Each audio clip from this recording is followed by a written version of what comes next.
I don't see what's so awesome about it, though. Does he really think everyone else is as immature as him? I'm not stooping to Tartaglia's level. I thought you might say that. How's your progress? Quite promising, actually. That alchemist Albedo gave me a few ideas. Remember how I asked you to look up some files for me? That stuff on the Nachtschitzenkreuz Institute. René de Petrichor and Jakob Ingold. Alain Guillotin despised René's theories and methods, but he never managed to come up with better alternatives either. So I adopted some of René's ideas. I thought Alain was like a father to you. He and René were mortal enemies, were they not? And what would you say if Lenny and his friends one day learned something useful from someone you utterly detested? I would applaud them for it. That would mean that they have surpassed me. For all we know, Alain Guillotin might have thought the same thing. Not that it matters, though. He's dead, and I'm alive. So it's my call to make. Once you die, it doesn't matter how great you were in life. Only the living get to decide what happens next. Hey, come on out. They're back. Huh?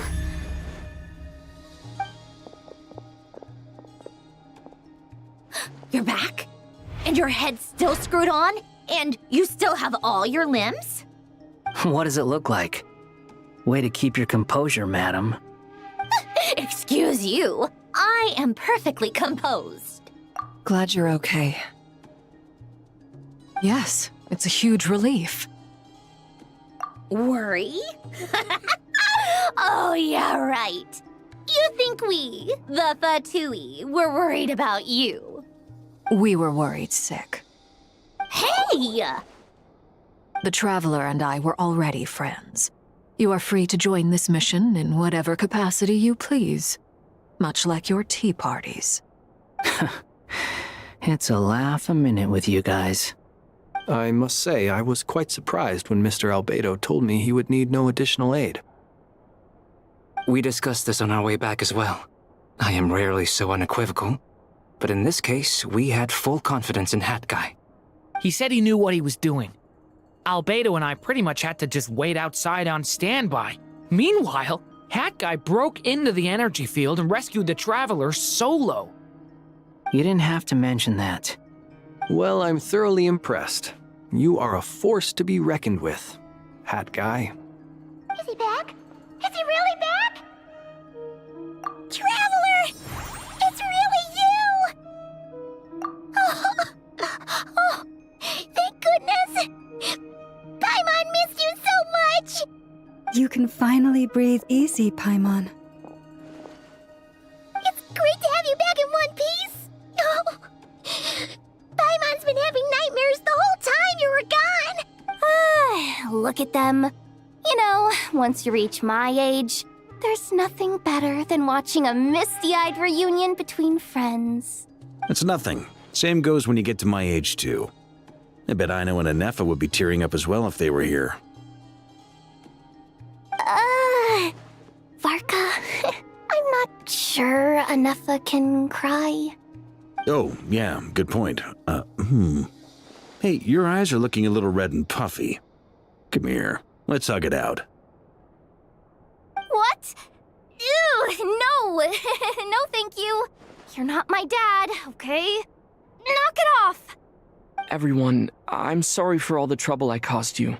But the silver lining is, I didn't come away from this ordeal empty-handed.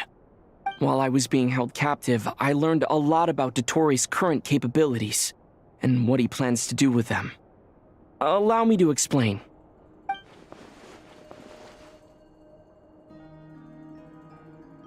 The three moon goddesses were even more powerful than we imagined. No wonder Dottore believes himself to be equal to the gods, maybe even superior. Utter blasphemy. While everyone was gone, Nefer and I made an interesting discovery, and I believe Miss Sandrone has something to share too. Ma'am, perhaps you could do the honors?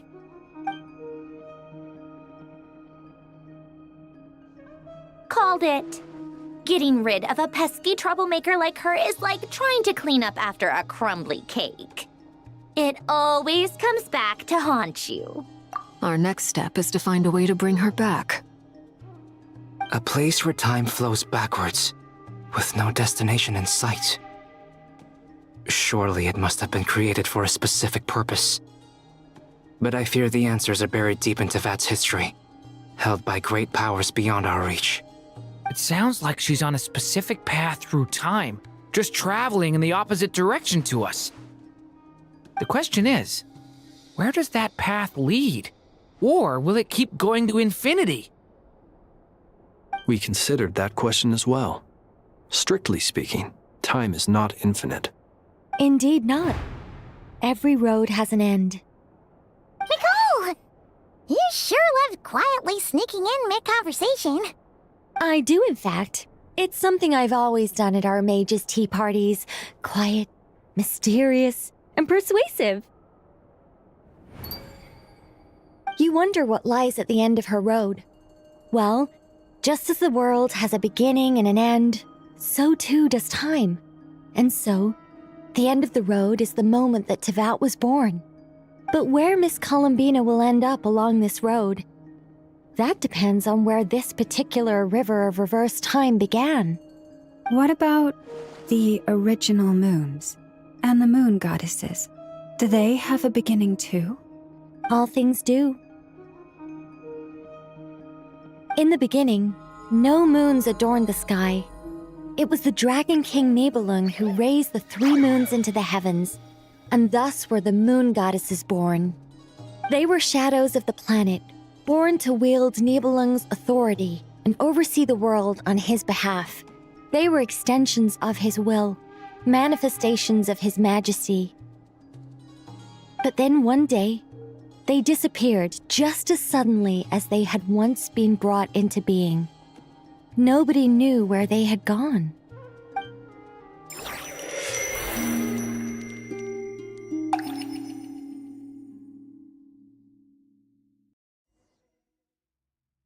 Like I thought, no more paths back to reality have emerged since. But how can I be sure that I'm going the right way without scenes from reality to keep me on track? I can't even be sure of how long I've been walking for. The further I travel, the less stable this space becomes. There are even moments where I can sense something that feels like abyssal energy. They can just materialize out of thin air. I have to keep my wits about me.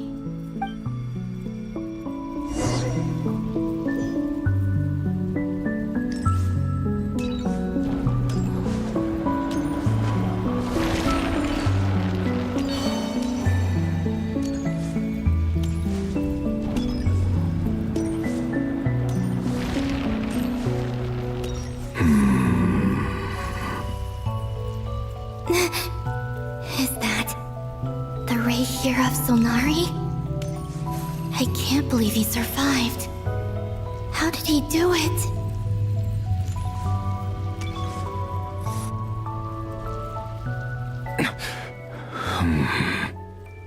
You are the moon goddess. But how?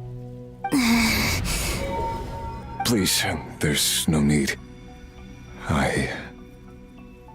I'm not interested in fighting anymore. I find that a little difficult to believe. Yeah. Honestly, so do I. The way you used my own power against me was... It was a brilliant strategy. And then, in the final moment before I was thrown into this space, I got to see an old friend. Mr. Dainsleif. Right. It was so long ago now. But we were friends once. When I first got here, I was filled with hatred, remorse, and rage. How I cursed and devoured. I tore everything here apart. I was consumed by the desire to leave this place and have my vengeance. But to no avail. This is a place with no exit. This is the second time I've entered this space. Though I have no memory of the first. I was torn to shreds the moment I entered. But this time I survived. It must be partly because of this new body, and partly because of all the Kuvaki I absorbed in Nodcry. Are you the source of the abyssal power in here? Not all of it. Some is from when I first arrived here and tried to destroy everything. But there was already a degree of abyssal power here before I entered. And like a venomous snake baking in the merciless sun, it tried to slither into my shadow. Tried to? So, you rejected it? Yes. Because after that, the world suddenly became silent for a moment. What do you mean? The voices in my head, they were gone. And then I saw her. Her?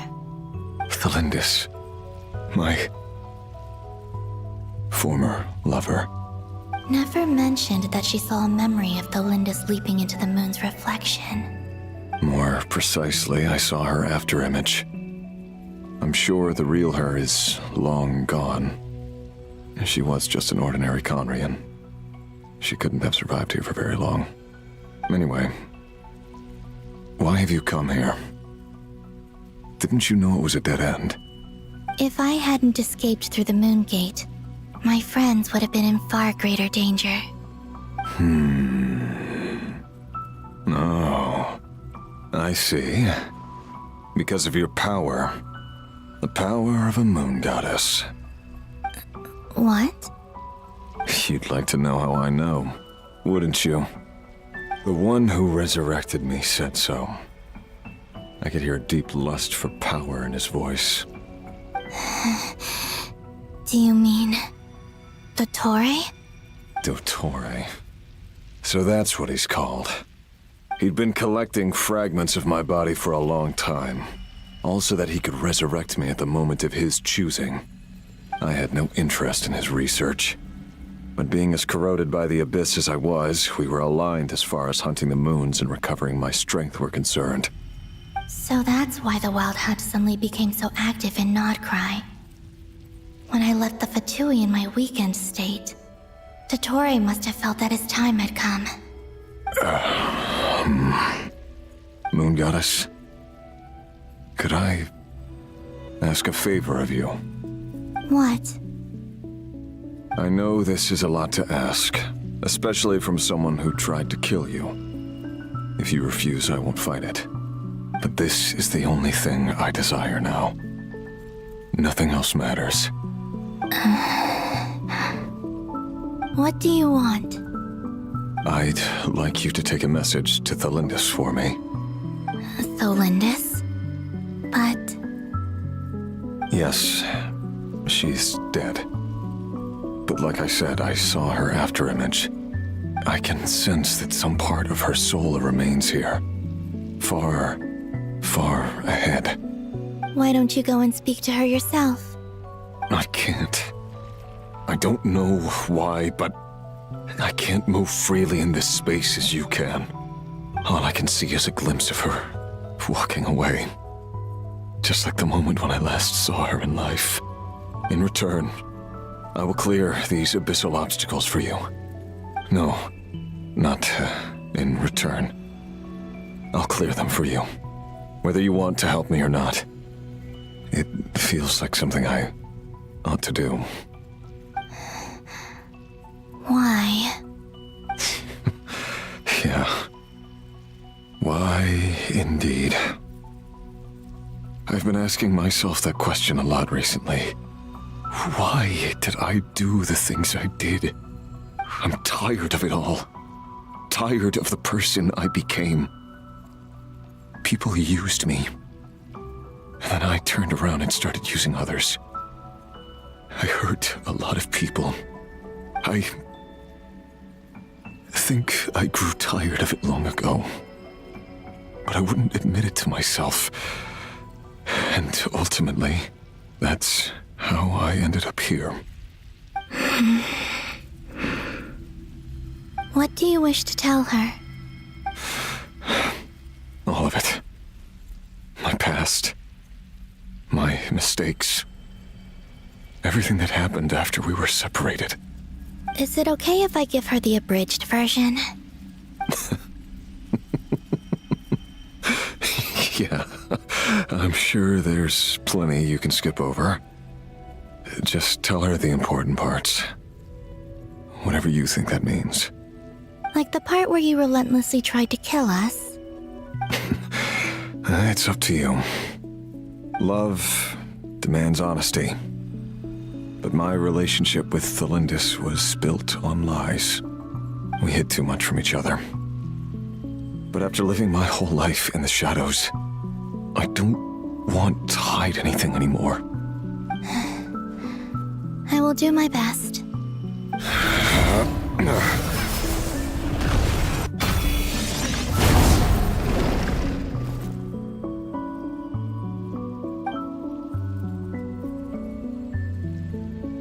There. The Abyss will no longer stand in your way. Even though Mr. Dainsleif felt he had to fight you, I think he still regarded you as a friend. Dane? He said that you betrayed him, but he also felt great remorse at never having understood what you were truly going through. Why tell me this? Because if he'd known that someone could take a message to you, I believe that's what he would have said. Thank you. It means a lot. I know this will sound strange coming from me, but don't die, Moon Goddess. I can tell that you're determined to get out of here.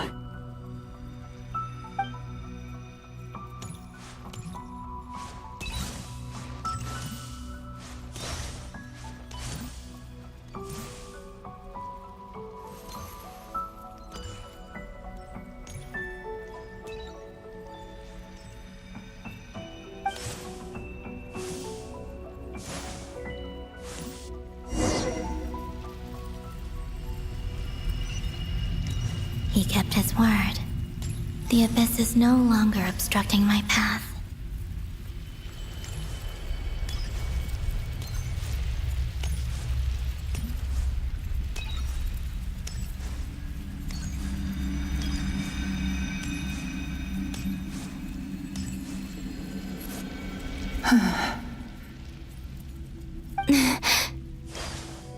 Is that the Lindis? She wasn't far off at all. And yet, they can never meet. Hello, Miss Thelindis. Who are you? How do you know my name? I've never seen anyone else here before. You can call me Columbina. I promised Rerir that I'd bring a message to you. Rerir? My Rerir?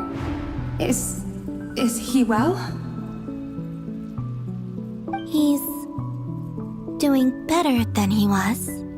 Better than he was, huh? Sounds like he's had a pretty rough time.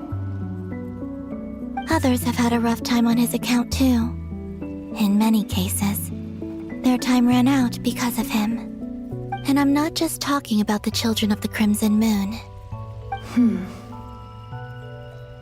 So, things got worse before they got better. Could you tell me what happened, Miss Columbina? Are you sure you wish to know? Yes. This is my opportunity to learn the truth. No matter how hard it is to hear, I have to know. I admire your courage. However, time is short. I cannot stay here for long.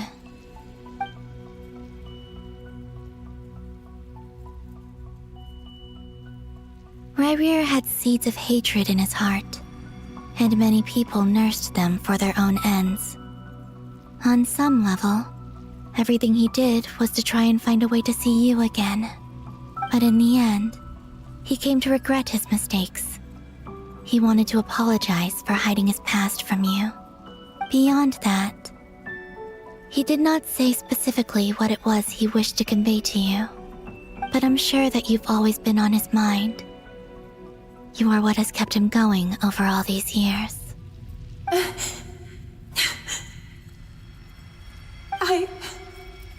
I'm sorry, Miss Columbina. This is so upsetting. I'm not sure how to put my feelings into words. It's all right. I understand. Well, that's everything from me. So, I guess I'll be... Wait. One moment. Time flows backwards here. The road ahead only leads further and further into the past. I know. I intend to reach the end of that road. Without a moon marrow, without the 3 moons' power, you won't make it far. Wait, unless... Are you one of the moon goddesses? You could say that. I see. I often think to myself, if life is like a train ride, why haven't I reached the terminus? Where am I even going? And it's not just me, it's this whole place. Wherever it is, it seems like it's existed forever. It's such a mystery. Where is it going? I must seem so ridiculous. I can't answer these basic questions, and yet I jumped right in here without hesitating, only to be torn apart the moment I entered by powerful energy currents. Only my soul remains now. Thinking back, I was suddenly overcome with fear and terror in that moment. Perhaps I too became bewitched by the abyss. I may have been the leverage it needed to control Rayrir. I used to be a researcher at the Universitas Magistrorum in Conria, researching the iridescent moon's marrow. Eventually, I came to the conclusion that time in here flows in reverse.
Rayrir was one of the Finster King's retainers. With me, he was in an impossible position. It plagued him constantly.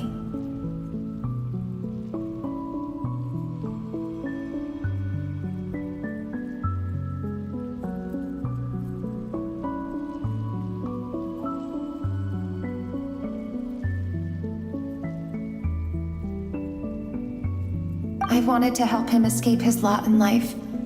I wanted him to be happy, so I thought I'd use this place to return to the past. At the time, I thought I could just go back to the day that the Finster King first found the princess. It was only after meeting the princess that the Finster King started going too far with his research into the abyss.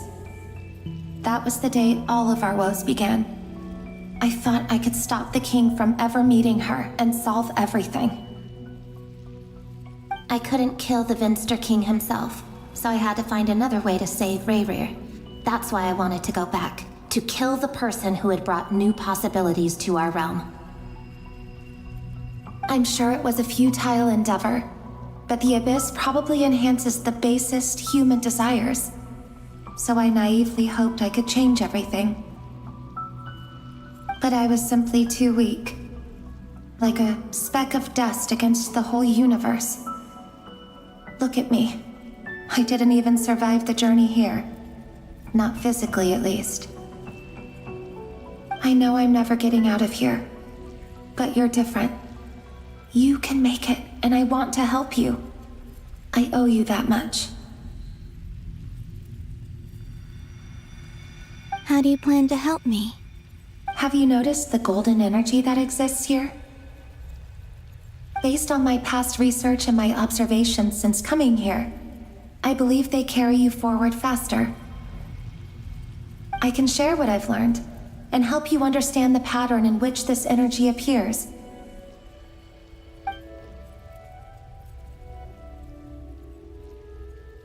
I think you just might... Now, I know you will be able to change the past. Also, I've been speculating about where this space ends. The documentation was scanned, but from what I know of the legends about the moons, the oldest ones seem to begin with Nibelung, king of dragonkind. I have no way of verifying any of it by this point, but if it's true, you might be able to reach that era if you keep walking. Understood. Thank you, Miss Delindis.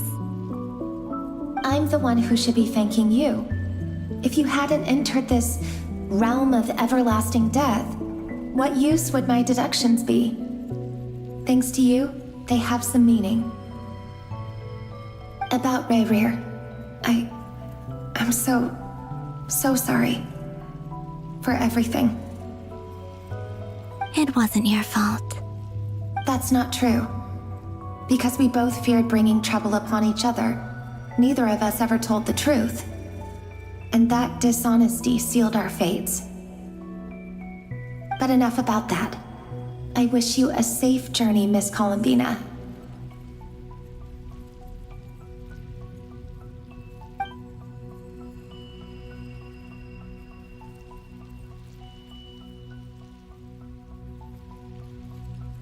And may the outside world never have to experience pain like this again.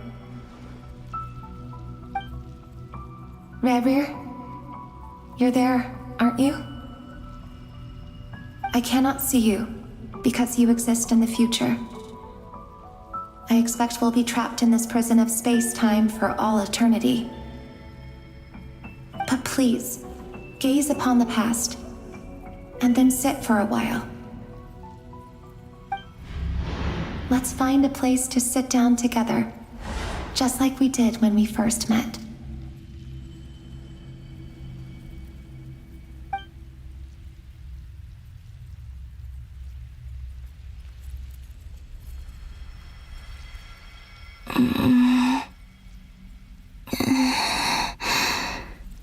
How long have I been walking? How much further till I reach the end? Is there even an end to be found? Everything's getting blurry.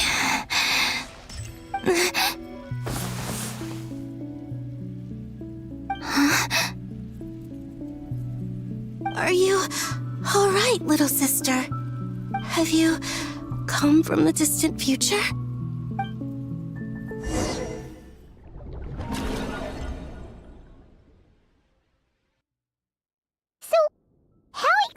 Did the moons just disappear? Shouldn't it be a little harder to get rid of major creations like moons? The world is a vast and ancient place. On a certain scale, all life lasts for but a fleeting moment. Miss Nicole explained that the moon goddesses likely perished in the War of Funerary Flame. The moons themselves were also destroyed at that time, save for the Frost Moon, from which a new moon goddess was later born. am I missing something then? 'Cause the stories say that the moon goddesses were born on the moon, but doesn't Columbina say she was born in Nodcry? Huh. You're right. Why do their birthplaces differ? What's the difference between the two generations of moon goddesses? Also, remember what Sandrone said? Her scans detected 4 moons. In other words, 4 moon marrows. Technically, the result of the scan means that 4 moon marrows were detected and positively identified as moons in that moment. In other words, this piece of information alone isn't enough for us to know how Miss Columbina is doing right now. Yep. We have no way of staying up to date on whether she's dead or alive. She's on her own for now. But at least she's trying her best to get back to us. Yeah. She's a tough cookie. And a sore loser, too. We have to trust that she'll find a way. Because we really need her power. As much as it pains me to say it, we've got no chance of beating Dottore in a straight-up fight. He's much too powerful. It wouldn't even be close. That maniac is going to devour everything in his path until he reaches us.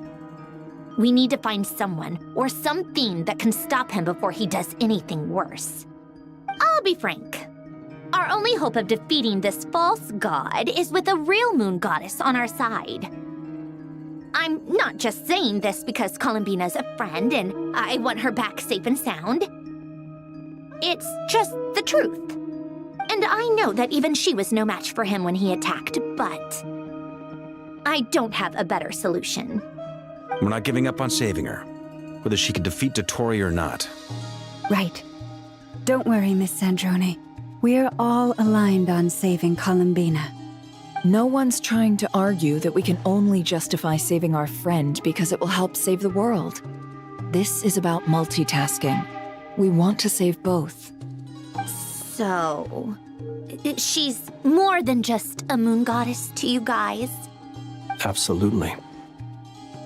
Duh! She's part of the gang! And you are too, you know. Yes, I know. You don't need to labor the point. I knew that the moment I came running over with my documents that I was part of the in-group. I mean, if Arlecchino can fit in, I certainly can. Anyway, as for how we get Columbina back, I've been working on it constantly. But I think I'm still lacking certain information about the moon. I'd probably get there if I could continue my calculations, but the problem is, I've run out of computing power. Computing power? You mean you need more energy? No, the issue isn't energy, it's processing power. There's so much data to get through that the whole process has just ground to a halt. That's a tricky problem. René de Petrichor of the Nazissenkreuz Ordo once foretold the fate of the world. But I don't know how he did it. My guess is that he used the primordial sea's power. However, that won't work for me. His methodology was vastly different from my own. What's worse, they're incompatible. And to top it all off, we can't even leave Nodcry. Ugh, this is so annoying. If I'd known we'd run into a bottleneck like this. Well, no, the design bureau's a bust as well. Curse that Dottore! Couldn't have made this harder for me if he tried. What do we do then? How about we grab a bite to eat and take a break? Maybe something will come to mind after you've cleared your head. You don't get it, do you? I'm trying to calculate the fate of an entire world here. And I need accurate results, not vague prophecies. Where the heck am I gonna find the computing power for that? Ahem. Anyway, time to shelve the discussion on technical difficulties. Being a killjoy isn't very ladylike, after all. Either way, we've done what we can. Rest well, everyone. Remember to let us know if anything new comes up. Hat guy? Is he hinting that we should talk outside? Let's go somewhere a little more private.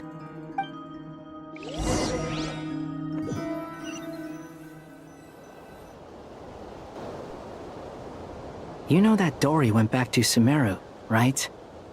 Yeah, she mentioned she was planning to head back. Things aren't looking good for Notcry.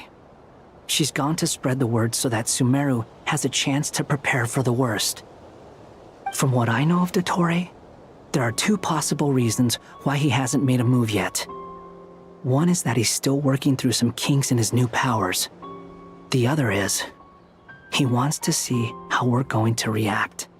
He'll easily devour everything eventually, so I guess he's in no rush to make it happen. The first false god he made was me. Now it's his turn. Even though my records were erased from Irminsul, Dottore's ideas haven't changed one bit.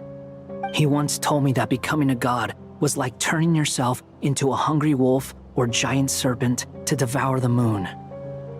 Clearly, he began studying the moon goddess's powers long before he even tried making a god. He's always wanted to get his greedy hands on divine authority one way or another. And in the end, he devoured the moon where I failed. In the desert of Sumeru, there is a chessboard built by King Deshret, also known as Al-Ahmar. I don't know if it was a real game, or if he was just trying to challenge his servants and citizens in some way. But creating games and setting rules, gods do that as a matter of course. That's the kind of power Dottore craves. Now he has the Trilunar Authority. His power is leagues beyond the common people. I don't think there's any point in other nations rushing to the front line. They're better off focusing on defense and hoping they can fend off any threats that spill out from Notcry. Either way, Dory will inform Lesser Lord Kusanali, and she will contact the other gods in turn. The Seven will have some recourse available. If nothing else, their protection should keep the rest of the world from descending into chaos as quickly as Notcry has. So on the bright side, even if Notcry is doomed, your friends in other nations won't be in any immediate peril. That's good to know. But I'm not ready to give up on Notcry yet. There's a word for people who refuse to let anything go. It's called being greedy. Maybe it sounds greedy to you, and probably naive too. But whatever you call it, that's what gives me the determination to keep fighting. Battles are fleeting, but the will to fight is a long-term commitment. Give up for even a moment, and your resolve will shatter. Why do you always feel the need to do the right thing? No one is born to be a savior. I mean, who's gonna criticize you if you fail or give up? Don't take this the wrong way, but Dottore said something similar to me. I guess the Fatui attracts people who don't believe in saviors. Not necessarily. It's less about belief for me. I just want to know how determined you really are. After all, I don't owe anything to anyone else here. Only you. You look kinda worried. If your arch-nemesis was about to achieve their ultimate goal, I think you might feel a little worried too. That's true. Dottore is about to become an omniscient, omnipotent deity. That's gotta be a bitter pill to swallow. Still, you're calmer than I expected. Obviously. I have to admit that my past self was a reckless fool who misunderstood not only the point of revenge, but how to achieve it. And as much as I want my vengeance, I know I'm not gonna get it by acting alone. If the world's taught me anything, it's to think before I act. Too bad it never taught me any other virtues, though. So, I am going to destroy Dottore, no matter what it takes. So, what's your plan? I'll get to that. First, tell me, what do you think of Sandrone? Just like Paimon said, she's a friend, part of the gang. How much do you trust her? This is a serious question. Think carefully before you answer. Although she's with the Fatui, she has her own values, and she's helped us a lot. If nothing else, she's clearly going the extra mile for Columbina. I see no reason not to trust her. If you say so. In that case, the three of us need to talk. I have some thoughts about her computing problem. It can be solved, but it will come with a cost. How much? If I can afford it, I'll cover it. Sometimes your heroism really backs me into a corner. You know that? Come on, let's go talk to her.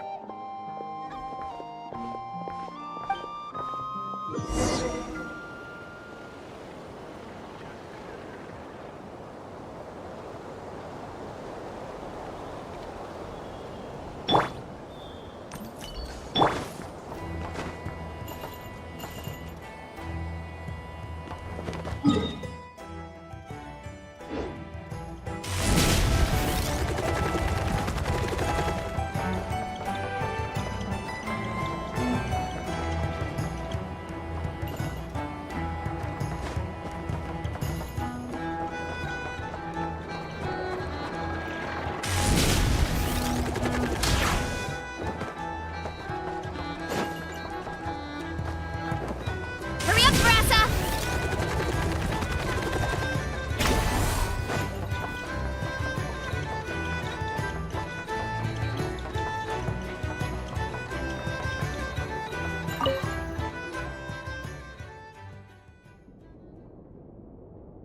Miss Androne, Traveler. Hey there. Paimon's here too! She was just helping them sort through their things. How did your chat go? That was fast. The call only just ended. Well, you said it was urgent, so we got here as quickly as we could. Albedo, I have some alchemy questions for you. I see. Looks like my knowledge proved useful after all.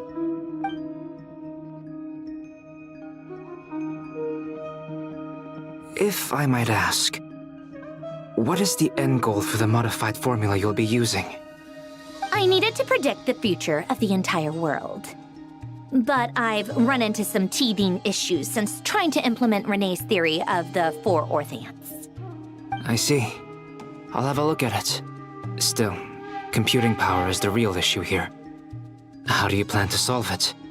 About that, it's been sorted. Oh, with the Traveler's help? Actually, you're not wrong. He found the person with the solution. Was it Hat Guy? Yeah, it was him. Wow! Go Hat Guy! Seems like all that time studying at the academia is paying off big time. But where is he? Wasn't he the one who asked Albedo and I to come here? Come with me.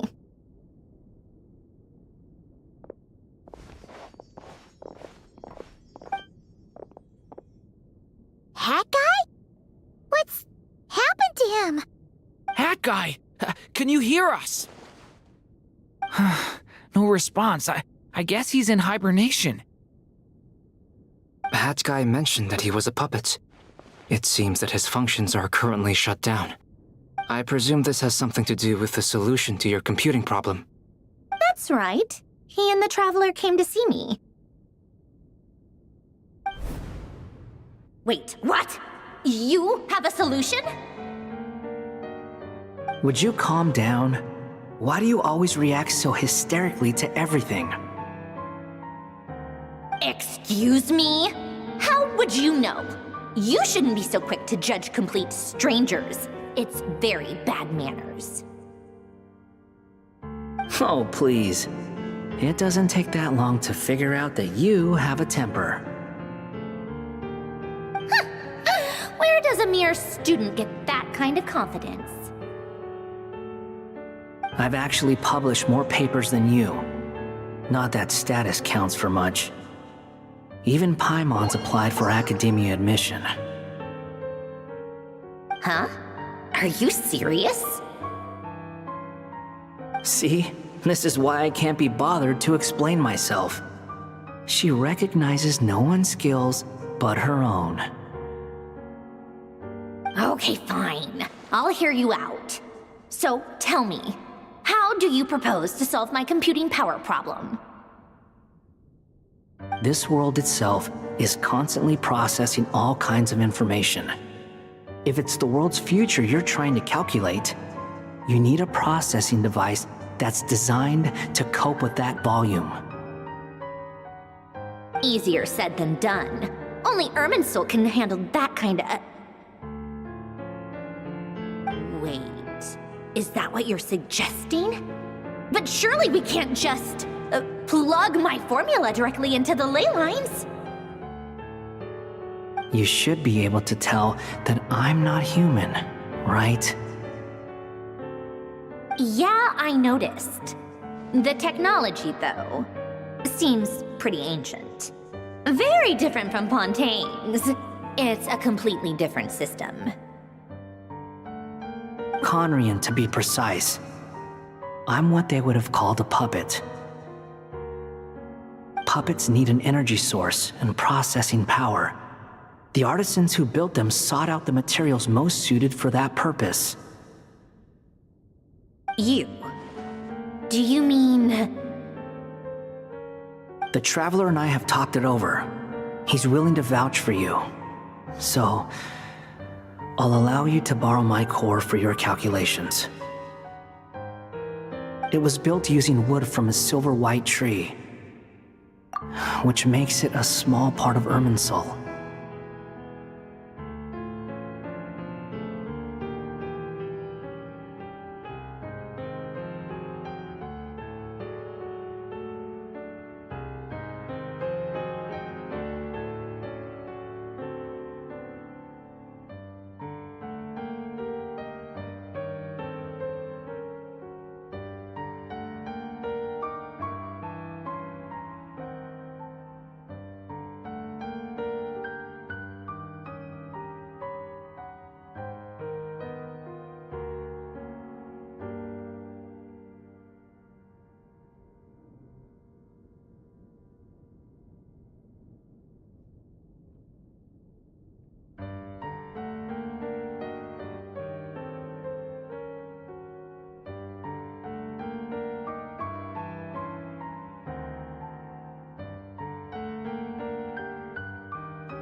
Conrian technology and Irminsul wood.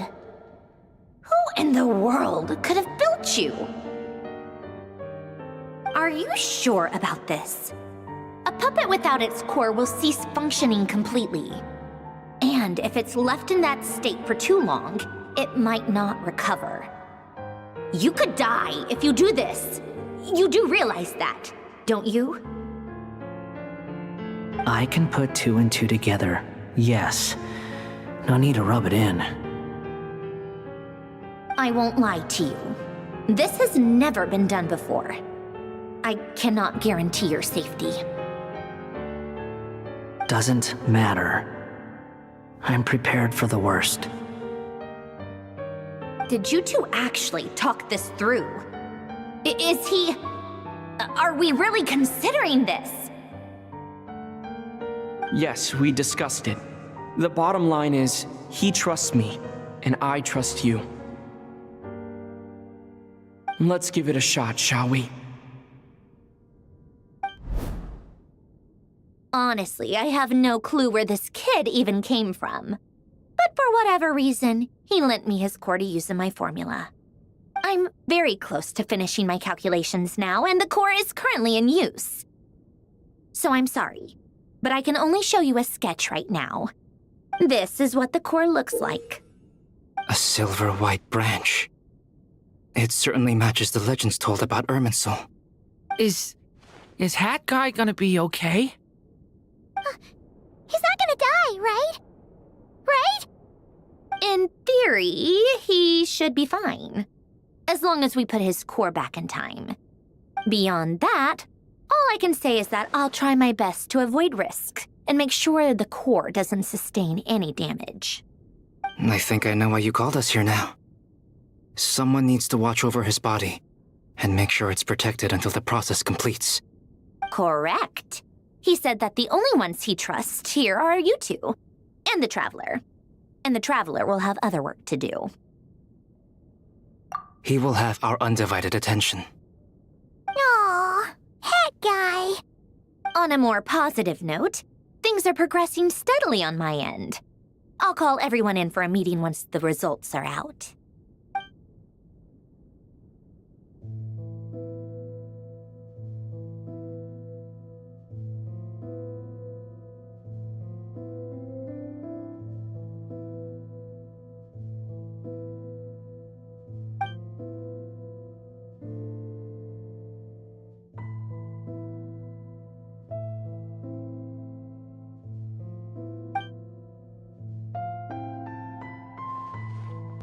The worst-case scenario with the core removal is either a system reset or a total loss of function.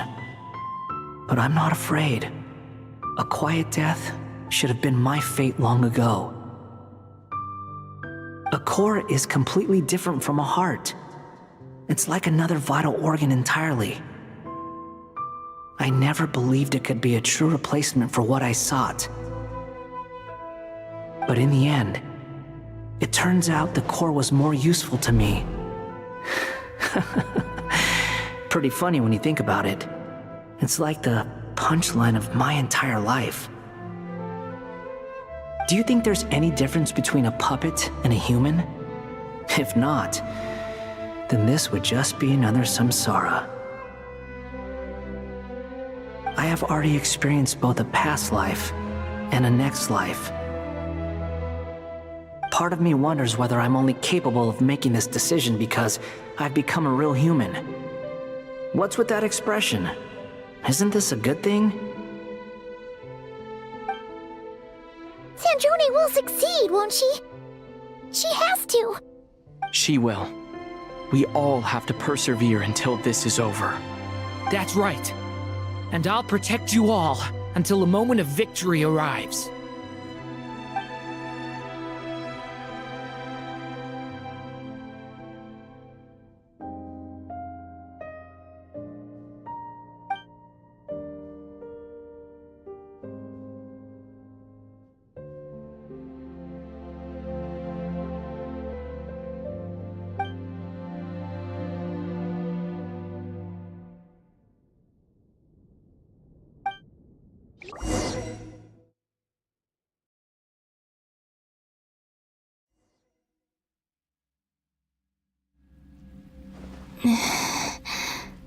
Who are you? Call me Sonnet. You have the same power as Canon. Sonnet. So, you're the goddess of the iridescent moon? Oh, goodness. You recognize me? Well then, what's your name? Columbina. Columbina Hyposelenia. Hyposelenia? What a lovely name. Did you choose it yourself? It was a joint effort between me and my friends. Friends? You mean your friends in the heavens? Huh? Oh, sorry. You must be exhausted. I apologize. Hang in there. Let me introduce you to my older sisters. Do you mean the other two moon goddesses? Arya and Canon? Wow, you sure know a lot. Hey, does that mean that our story goes on into the future? Oh, I guess that wasn't the best question to ask. It's all right. We were prepared for that possibility. You could say we were too prepared. I can't even remember how long my sisters and I have been here by this point. When did you get here? How long has it been? I can't say for sure, but it feels like it's been forever. I see. Are you feeling all right? You look a little unwell. I can hold out a while longer.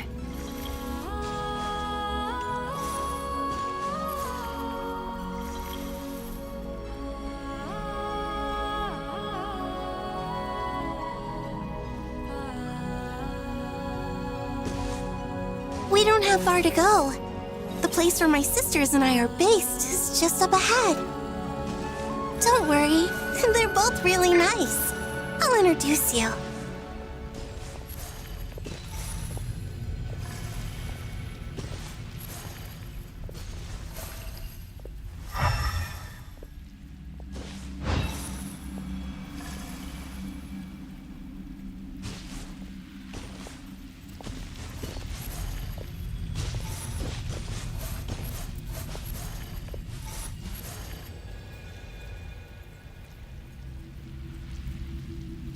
Sisters! I'm back! And look who I've brought with me!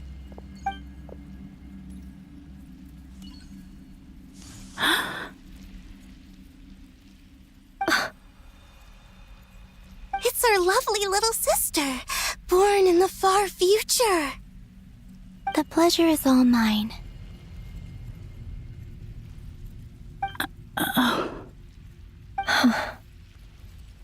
Allow me to introduce you to Columbina Hyposelenia.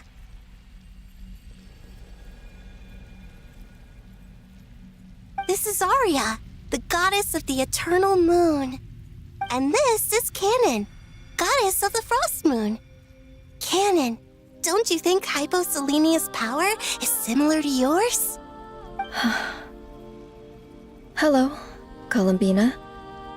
I apologize for our startled reaction just now. And please, forgive our little sister if she's been annoying you. She tends to talk a lot. It's fine. You seem shy. Don't worry, Columbina Hyposelenia. No one can hurt you here. Could you tell me where here is? Please. I must know.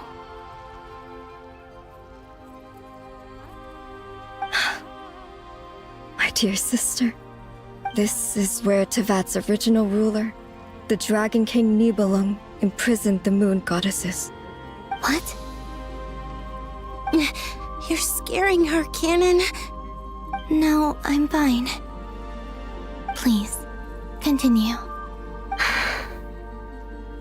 Nibelung, our original master, created us in the distant past to maintain Tevat. But he left this world and traveled into the dark universe beyond, to explore worlds vaster still. Day and night, we fulfilled our duty in the heavens, until the day that the first Descender arrived. The great ruler of the firmament. The heavenly principles. Is that what later generations call them? I see. But we did not reject them at first, nor did they seem to harbor ill intent towards this world. We coexisted in peace. They were like a guest in our home. Slowly, however, we came to realize that our guest had a growing desire to change and dominate the world. And you didn't stop it? No. There was an order to the rules they set up that Nibelung never taught us. We wanted to know if this order would bode good or ill for Tevat.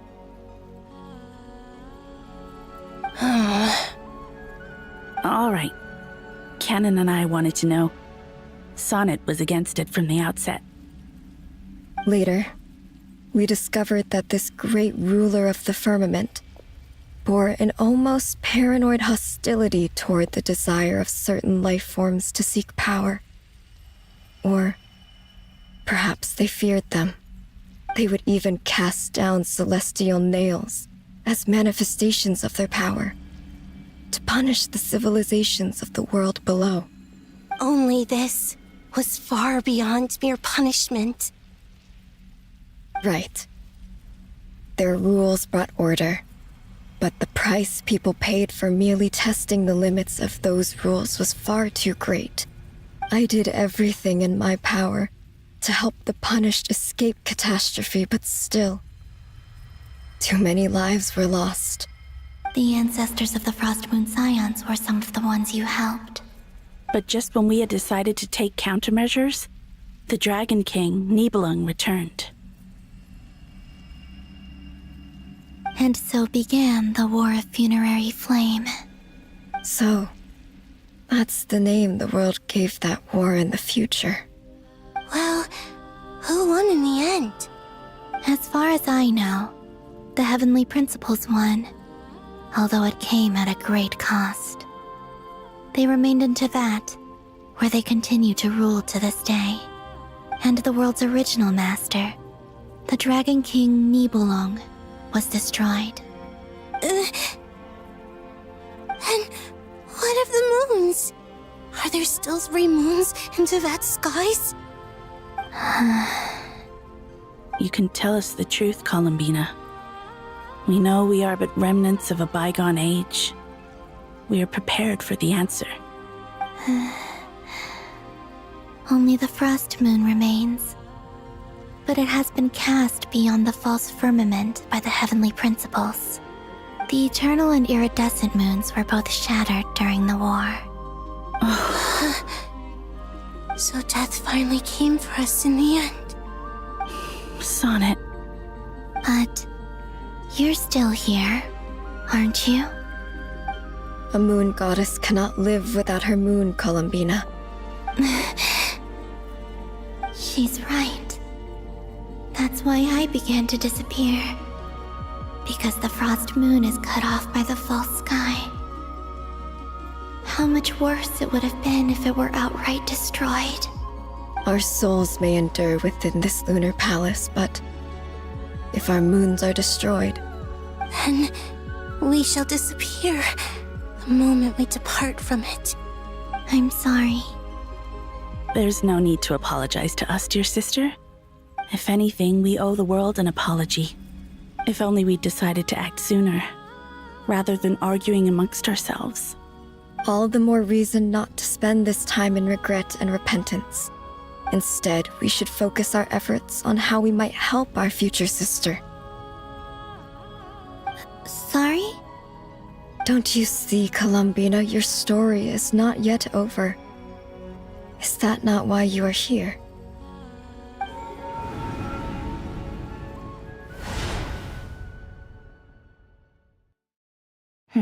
It's done. Initiate numerological array. Continue running primary process. Calculate the world's fate through extrapolation, and identify nodes of potential change. Secondary process, scan for moons. Still 4. The number of moon marrows hasn't changed. Wait, let me think. Is it possible that there's something I've been misunderstanding about the moons all along? Variables. Variables in the world. I know where potential variables within the world come from. So what about the moons? Are there any variables there?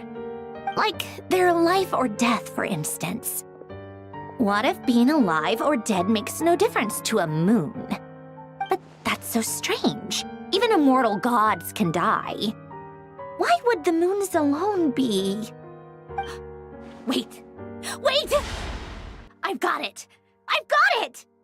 If alive or dead is considered a variable, we might have had this wrong the whole time. No one ever said that a moon marrow equals a living moon. We just made that assumption ourselves. Initiate secondary process. Scan again. This time filtering out interfering perimeter, moon marrow. I don't care if they're natural or artificial. Get them out of my search results! Why? it says 3 moons still exist in Teyvat, even after excluding the moon marrows. But we know for a fact that 2 of them are dead. Redo the scan. Narrow the results to living moons and real moons. No, scrap that.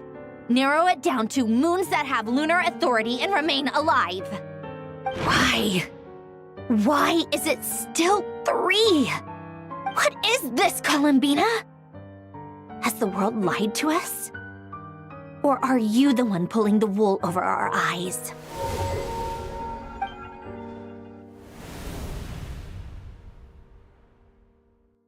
So, you think that the moon's reflection might be where Nibelung imprisoned the 3 moon sisters?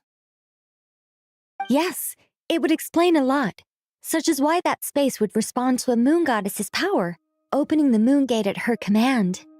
It would also explain why Miss Columbina has been unable to leave, and why time flows in reverse there. In the messages she sent, Columbina promised us she'd find a way to return, but we have no way of knowing how, when, or where this might happen. The fact that she still has yet to reappear in this world indicates that returning from that place is no easy feat. We cannot afford to simply wait for her. So you're saying, if she could return by her own power alone, she would have done so long ago?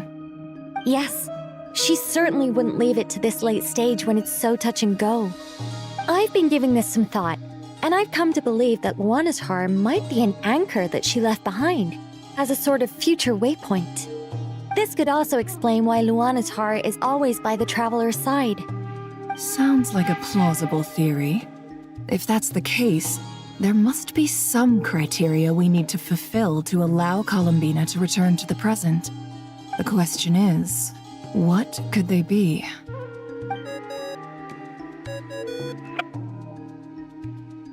Hello? Listen up! This is extremely important!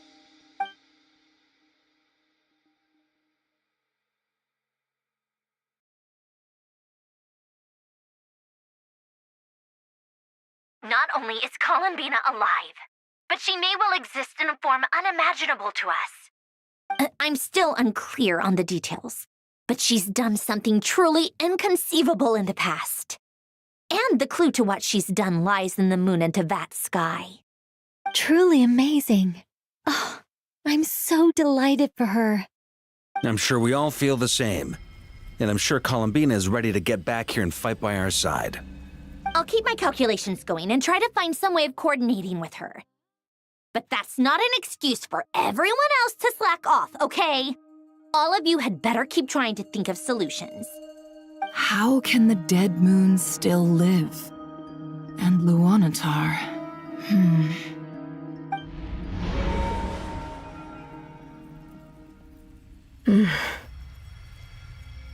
It's hard to believe that's what will happen in the distant future. Our authority is linked to the most fundamental rules of Teyvat. I suppose it's no wonder that many would covet that power. I didn't realize that when you said friends, you meant people who live down in Teyvat. That's so lovely. I always wanted to go down there and have some fun. Have you ever tried leaving this prison? Of course. Between us, we've tried everything. But no matter where we go, this space will eventually bring us back here. It's like the center of a whirlpool. Everything ultimately converges here, at the moment when Nibelung imprisoned us. In that case, have you tried using any of those pathways that connect this space to the real world? Sorry? What are those? They're passages through which you can make small-scale changes to reality by using Kuvaki. Or am I the only one who can use those passages? Because part of my soul remains in reality. Kuvaki. What is that? You don't know? It's a unique kind of elemental energy found only in Nodkrai, the land from which the moons arose. Oh. Well, it's true that the moons first rose up from the parted that you say is called Not Cry. But there is no difference in the elemental energy between there and anywhere else. What? Could you show us some of this Kuvaki hyposelenia? Maybe if we see it, it'll make more sense. Okay. Isn't that just your power? What? But it's everywhere in Nodcry. In the air, in the land. Even the creatures who live there have adapted to its influence. How curious. This Kuvaki certainly did not exist anywhere in the world before we were imprisoned. Let alone influence living creatures. So, how exactly does it affect them anyway? Can they float in the air like us? This is so strange. Why would their reality differ so much from mine? Columbina, you're looking for more than just a way out of here, aren't you? Yes. If I am to help my friends, I will need trilunar authority on par with that of our foe. You mean... you'll need our power? This sounds extremely risky. The Three Moons' powers are not mutually compatible. Concentrating them into one goddess will be a very painful process. And if anything goes wrong, it could tear you to pieces. I know. But I'm willing to take that risk. Even so, let's say we successfully transfer our authority to you. How will you take it outside this prison? Nibelung constructed this realm specifically to prevent us from using our powers to interfere in his war. No moon goddess can leave this place alive. What if I don't leave alive?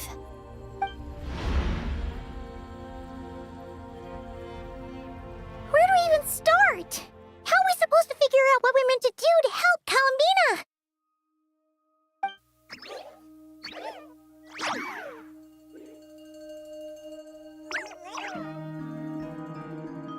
Columbina? What do you need from us? If she really got to the beginning of time in there, how do you think she'd leave us a message?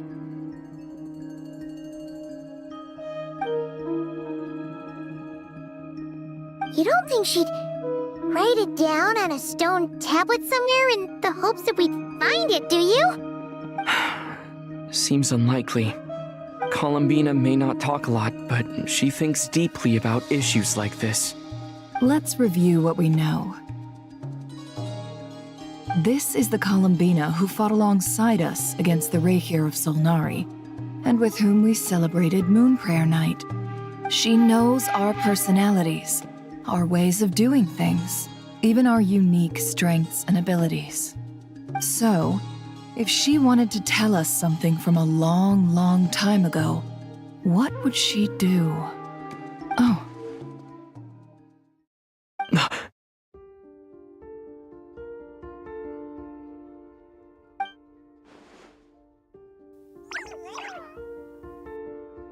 Traveler, you once said that those golden ripples also appeared when Luanatar was born. What if Columbina left Luanatar here, not just as an anchor to the real world, but for some other purpose? If she is part of Columbina, and Columbina knows that I can see past events through her... Oh yeah! Like when you peeked into Rarer's past through his heart! Nefer, wait. If you're right about this, and you can really see past events through Luanatar, your eyes... they'll... Oh, I know. Looking at Rerir's past in Conria was already enough of a strain on my eyes. Looking this far back into the past, it'll surely blind me. But it's our only chance. This is the only way. Boss. We spoke about this once, a long time ago. Do you remember what I said, Yehoda? The day I lose my sight, the Curatorium of Secrets will be yours to run. But... What's wrong? I'd be overjoyed if I were you. This day's come a lot earlier than either of us expected. I need to know you'll honor our agreement, Yehoda. Promise me. Yes, Bossnef. I promise. Are you sure you don't want some time to think this through? What is there to think through? I should have gone blind after our battle with Rerir. Frankly, it's almost criminal that I got away with it for this long. Then at least let me take some precautions on your behalf. And if you really do lose your sight, I'll visit your office every day and make sure you're well looked after. Oh, please, anything but that. I was actually ready to go through with this. Are you trying to scare me into backing out? As if I could ever scare you. I'll assume you're just joking to calm your nerves. All right, enough chit-chat. Let's do this.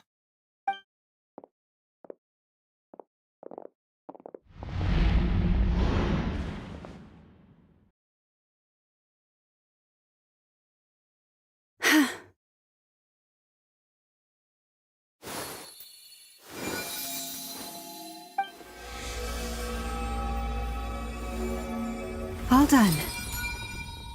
Good. Now give me some space.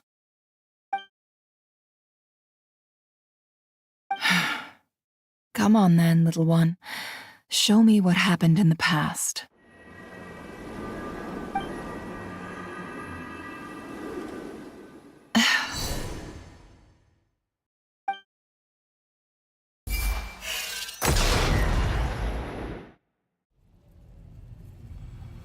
Between the Trilunar Authority, Kuvaki, and the sole-surviving moon, the Frost Moon, I think I might know how to get back. But I will need my sister's help.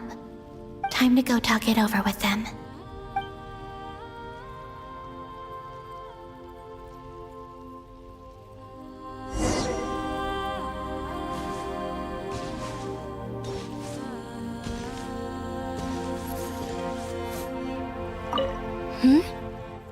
Have you decided what to do? I hope it's not too dangerous. You really scared me when you said that thing about not leaving here alive. Come on, let's go find the other two.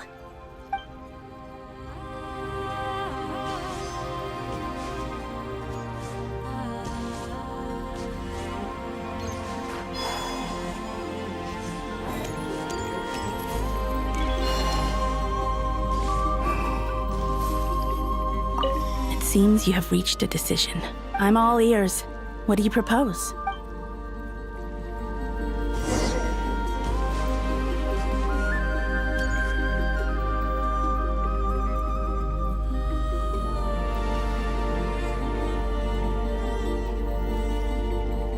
Have you figured it out, Columbina? Tell us, how do you plan to leave this place? I intend to die here, in this moment, and then be reborn in the future with the help of my friends.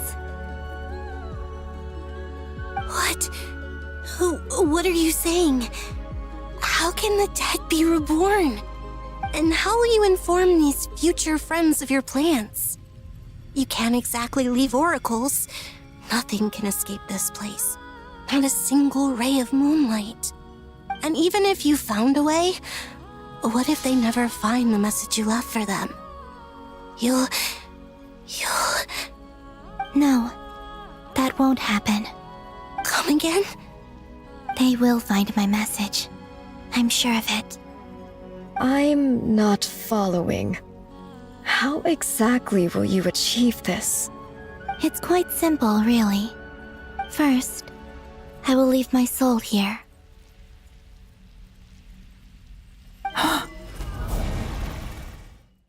I see it. Your soul? You mean, you're a divinity? Yes, I once left a portion of my soul in the future, one so small that this prison barely noticed anything. In this very moment, she can resonate with my soul across time. When the time comes, I believe that she can serve as an anchor to pull my soul from here back to the future reality.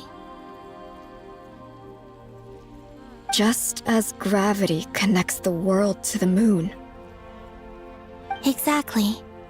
In the future, where I came from, the moon has been cast beyond the false sky, but I can still feel that it is there. In a similar way, I can feel a connection to the soul fragment I left behind even now. My friends can use it to detect my presence. But how do you just leave your soul here? Is that even possible? On my way here, I met an ordinary mortal who entered this place long before I did. Her body is long gone, but her soul remains. And before that, I encountered an old enemy whose entire soul survives here intact, while the power that once corrupted his body has faded away.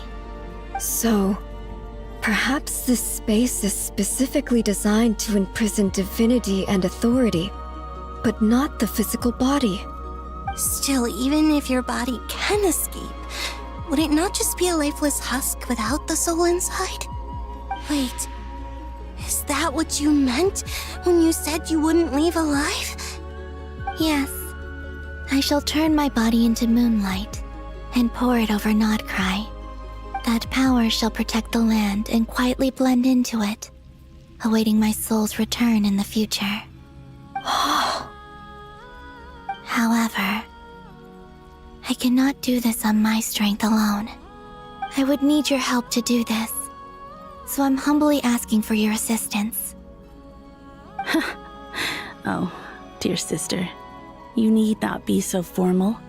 As I said before, we are but remnants of a bygone age. You, on the other hand, were born alone in that distant future, and you have walked a long and lonesome road since then. How could I bear to let your story end here in this dungeon?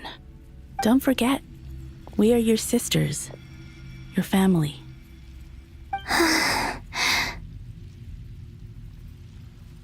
Arya's right.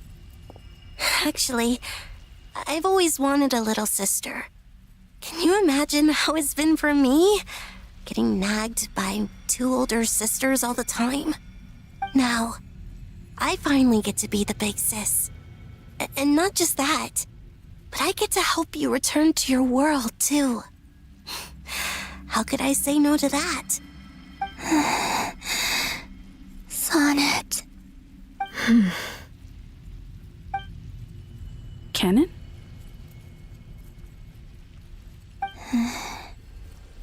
I'm sorry. I know this is a bold request. The Frost Moon is rightfully yours, and it remains intact. Oh, no, please, don't misunderstand me, Columbina. I was just thinking back on the years that the three of us once spent together. You cannot imagine how happy I am to hear of the future world you describe. The Frost Moon Scions, your lovely, kindly friends. For the three of us, whose purpose in life was to maintain the peace in Teyvat. It is a great relief to know that the people of this world live in such an abundant future. If your plan can save them and save Nodcry, I will gladly give you all that I can. Besides, the three of us have been together since the day we were born. I could never abandon them to live on alone without them. Canon. Still, I do have one question I would like to ask you before we proceed. Certainly. What is it? Why do you cover your eyes?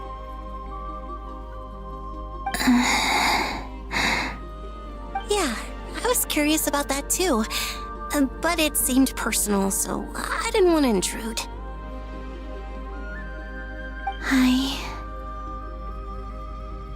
There was a time when I refused to look upon the world. I believed it was full of nothing but lies and falsehoods. I wished to hide my feelings, seal my heart, until I could return to my true home. I see. Perhaps that decision saved you from ever having to see the false sky again.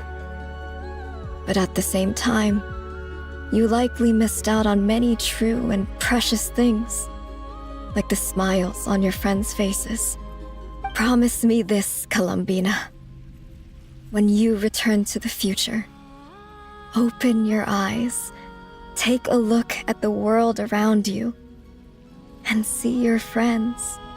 I'm sure that you know this already, given that you long to return, but that is your true home. Give me your hand, Columbina. Arya, Sonnet, you too. Okay. All right.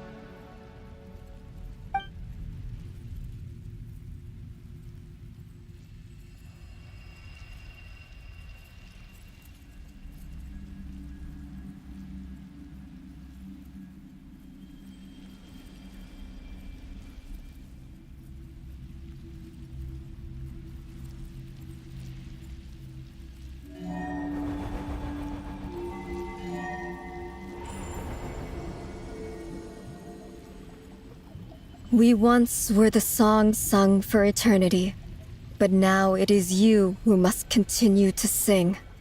We once were the tides in the great river of time, but now we subside, and you arise.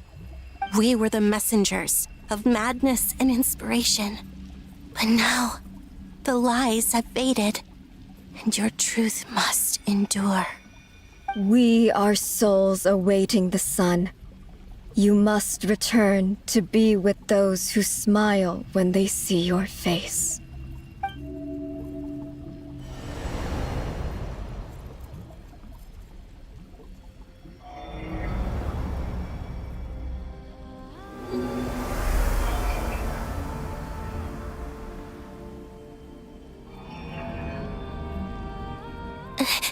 Is it done? Yes.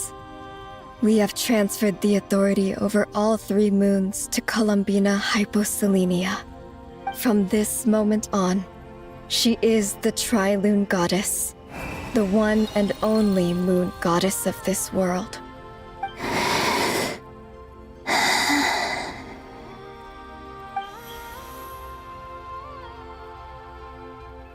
Thank you. Thank you, my sisters. Now go, and do what you believe is right, Columbina Hyposelenia. Be aware that we cannot grant you the power of the 3 moons beyond these prison walls. The conflict that arose over their remains following our disappearance will still take place. I understand. Sisters, oh, my body. It feels... Now that we have given up our power and authority, our bodies are merely mortal shells. This prison is dissolving them as we speak. It's okay, Sonnet. The end must come for every god, just as it does for every human. That's all this is. The final destination of our lives. Canon and I will be by your side the whole way. We have one final request, Columbina. Could you use the 3 moons' power to send us back into the real world? Now that we have lost our powers, I doubt this space will seek to hold us further. It's just...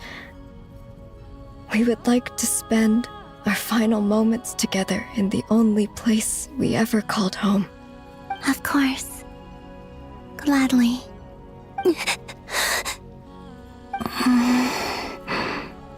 Sonnet? Yes? Don't... I wish I could tell her not to give in to the abyss. Not to be afraid. But is this really what I should say at this moment? Don't forget. I'm so glad to have a big sister like you.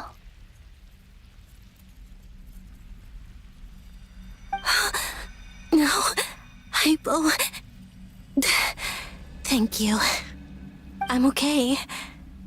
I'm not afraid. As long as my sisters are with me, I won't be afraid.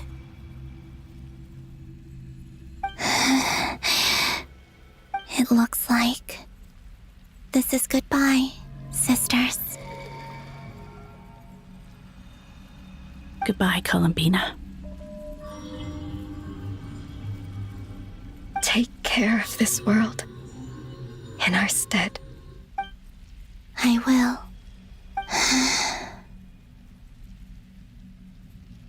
And now, it's time for me to bid farewell to my body, too. May it become the moonlight that keeps Nodcry company through the long years ahead. So this is why Nodcry was not always home to Kuvaki. It only appeared after I poured my body out upon this land, and only this land. Kuvaki responds to me because it is me, my body, answering the call of my soul. And the golden energy I've encountered on my way here was, in fact, that very soul, which I am about to leave here to guide me. O power Trilune, eternal moonlight. I, Columbina Hyposelenia, lay aside my body. Let it be cast into the dark night to illuminate the future. May it be a companion to all who dwell beneath the moon.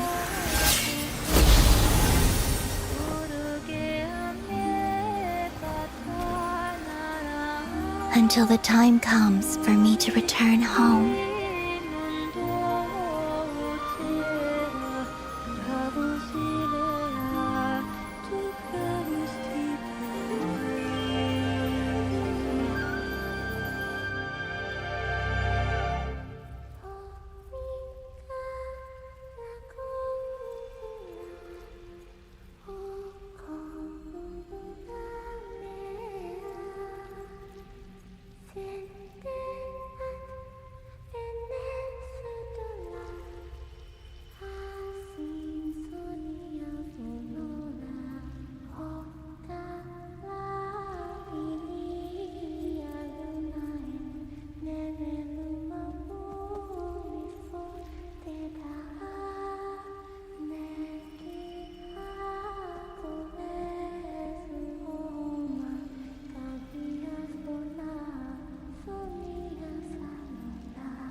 That was crazy! Were we even allowed to see that?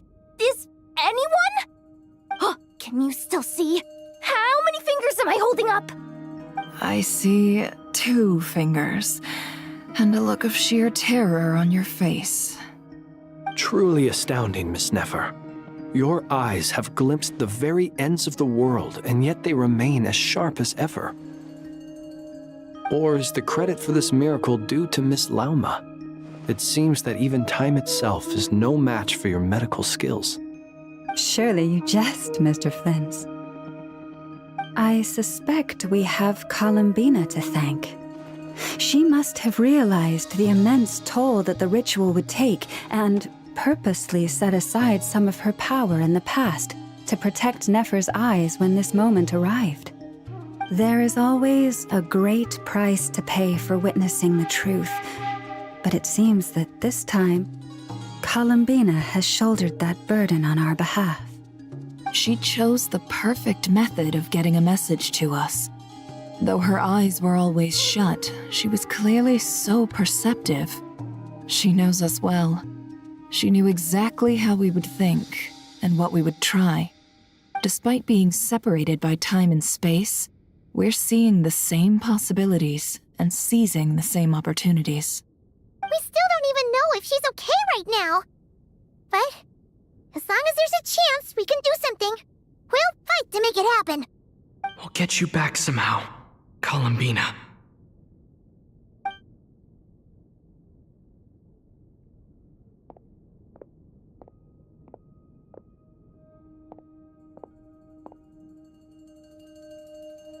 Well, based on the information we now have, let's figure out our next moves. Thanks to these gentlemen, we have a much clearer picture of the situation with Dottore.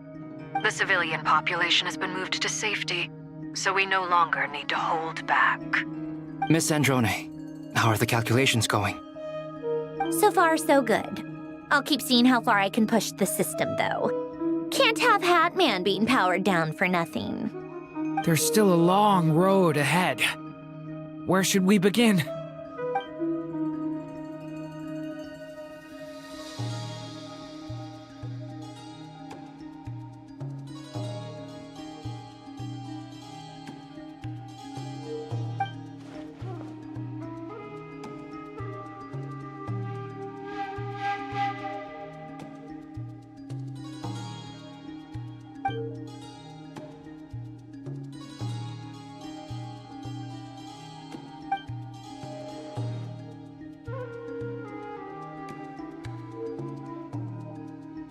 Our plan is clear. Time is short, so let's get moving. There's just never enough time, is there? Time is the bane of my existence. Ugh. Anyway, I'm gonna get back to work. All right, we'll do our part too. Yeah.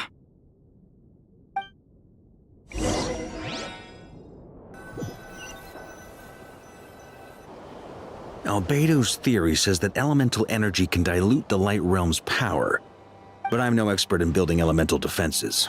Sounds like something out of the advanced elemental theory section of the library. Whew.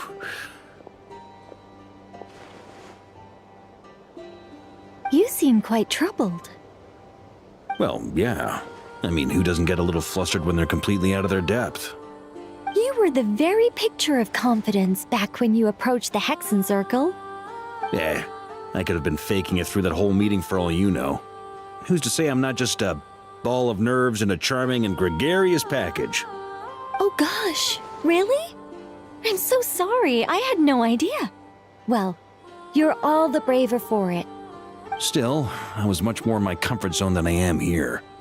At least in Mondstadt, you can cry for help from a cliff top and actually stand a chance of summoning Barbados himself.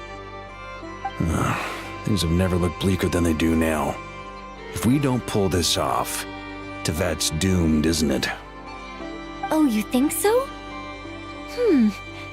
Actually, yes. Yes, it probably is. It's a shame. Don't put too much pressure on yourself.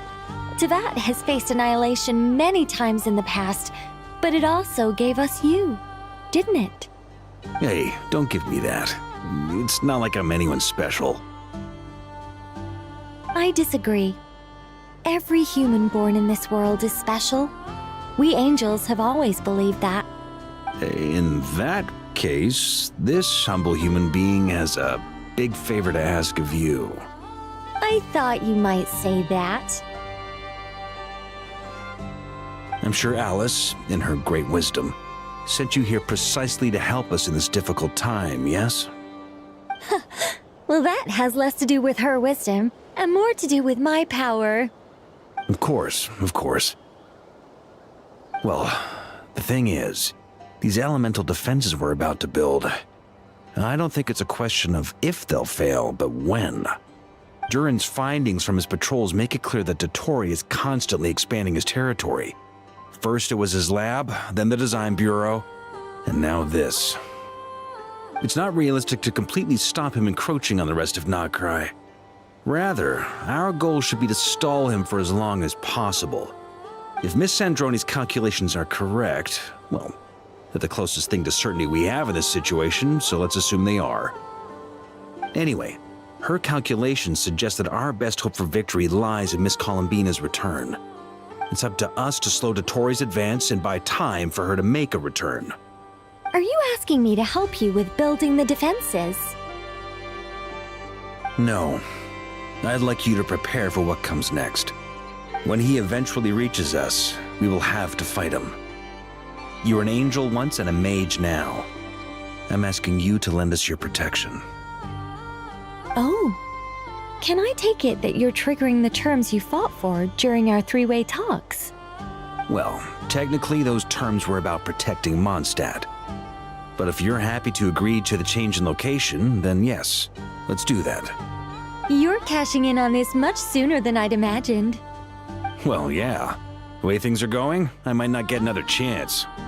Very well. The mages have heard the knight's plea, and we will respond. To tell the truth, Alice and I had already discussed how we might help you all, so I didn't come empty-handed. I always like to be prepared.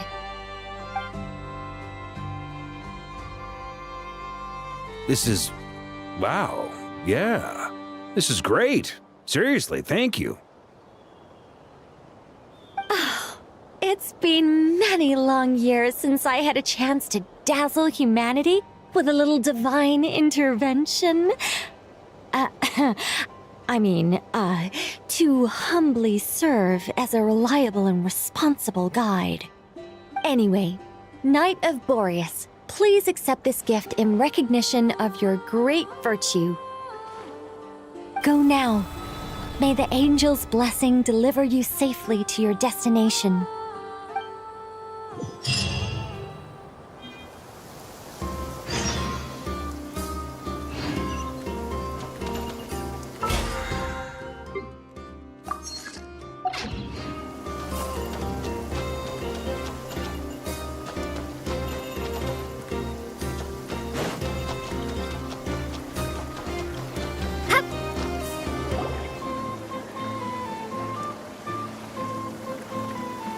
You're here. Sandrone! How are things going? Glad you asked. You two are about to become the first people to lay eyes upon my masterpiece. Or should that be the first person and the first, specter? Hey! Whatever. Come, feast your eyes on this. Wow! We've never seen something like this before! This meter displays the progress of my formula. Currently, it's still making the most important connections. Once it's finished running, I'll deliver it right to your side. And then, we can finally bring Columbina back. What do you mean, deliver it? Can't you just tell us over the Dodo communication device? It'll just be some numbers, right? Ugh, you're such a greenhorn. This isn't the kind of formula you solve in math class. It's a highly complex algorithm capable of constructing a framework of rules. Whatever. We'll be here all day if I start trying to explain it. All you need to know is the formula must be completed before we can bring Columbina back. I'll share the data with you. Nicole's agreed to let me use her information channel, so we just need to use the Dodo communication device like so. And... there. Now you can check in on my progress. Wow! Look at that! You're amazing, Sandrone! About time you recognized my genius. Took you long enough. Anyway, that's all for me. You should check on the others if you have time. Make sure we don't have any weak links in the chain. That might sound harsh to you, but close supervision is a common practice in the Fatui. Not looking to catch anyone out. I just care about everything going smoothly. That's all. I'm kinda stuck here while the formula's running, so I need you to be my second pair of eyes in the meantime.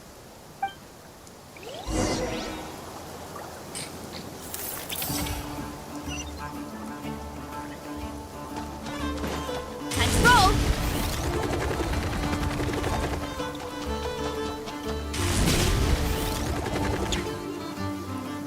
Thankfully, Miss Nicole has come to our aid. Nasha Town is now looking very well defended. Golden Flame. Yes, that's Nicole's power, all right. Based on the latest message from Grandmaster Varka, it sounds like they've reached an agreement. The situation should be more stable with her assistance. Everyone will have at least some degree of protection. Albedo! Durin! Hello there, you two. Are you well rested? That's good to hear. As per the plan, Albedo and I will be in charge of Nasha Town. As Dottoro's energy field expands, it's creeping ever closer in that direction. But we will do our best to hold our position. We fought side by side many times before, and always with great success. I believe this time will be no different. So don't worry about us. Focus on fighting Dottore.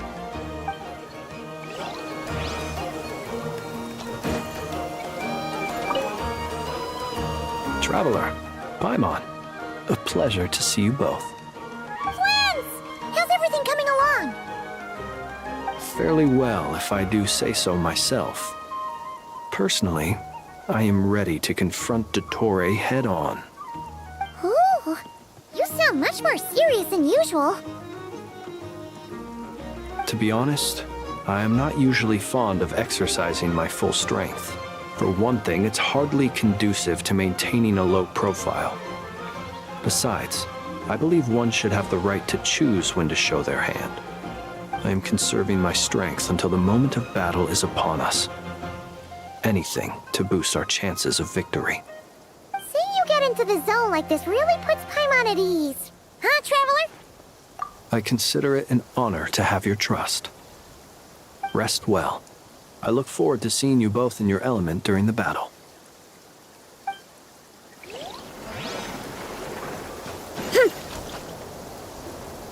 Yes, Miss Moonchanter? What are you staring at? You always address me in the strangest ways. Lady Moonchanter one minute, Miss Moonchanter the next. Yes, and? Are either of those incorrect? Not as such. It's just that I simply call you Nefer nowadays. Uh-huh. That's my name.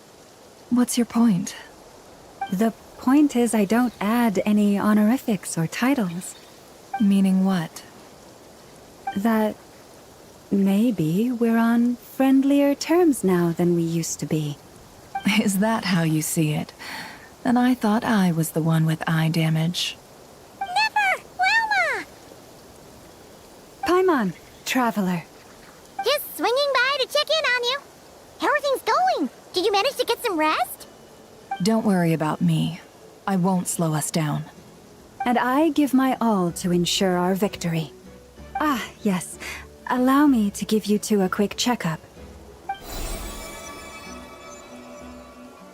All done. You're both in good shape. You're welcome. You'll have your work cut out for you in this battle against Dottore, so make sure to get some rest in first. Paimon will keep an eye on him. Don't you worry. I'm glad to hear it. Take good care of yourself, too, Paimon. Sure thing.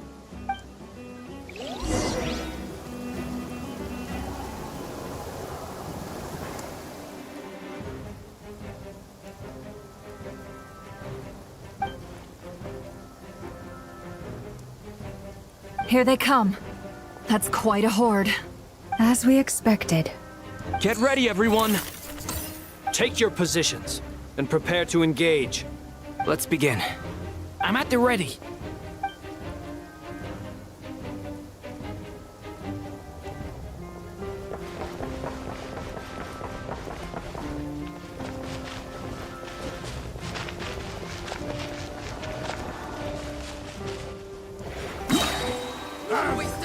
Your skull! Go!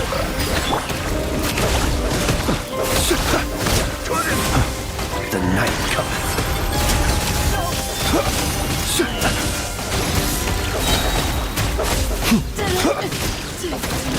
Another one? Fine. Yeah!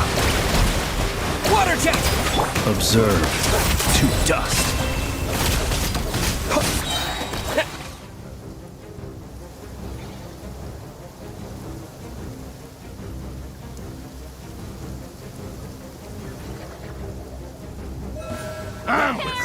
Your skull! You poor lost lamb, by the frost moon of old. Couldn't listen. It all adds up. These creatures cannot stand against us. Oh, fighting tough. Just don't let your guard...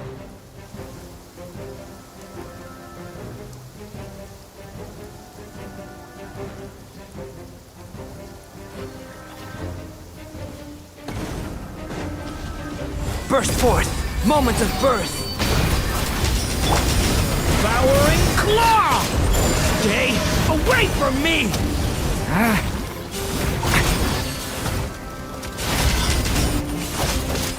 That was easier than I thought. Naturally. What do you mean? Is it because as created beings go,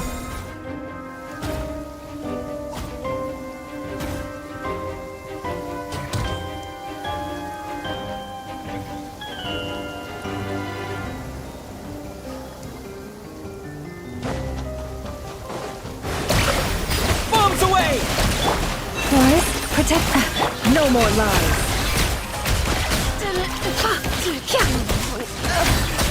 People have always used fire to drive away wild beasts. Wouldn't a lantern work just as well? You read my mind, my dear friend. I was just about to say that. All right then, dear friend. Bring the light! For the everlasting forest. Can't hide the truth. The deception ends here.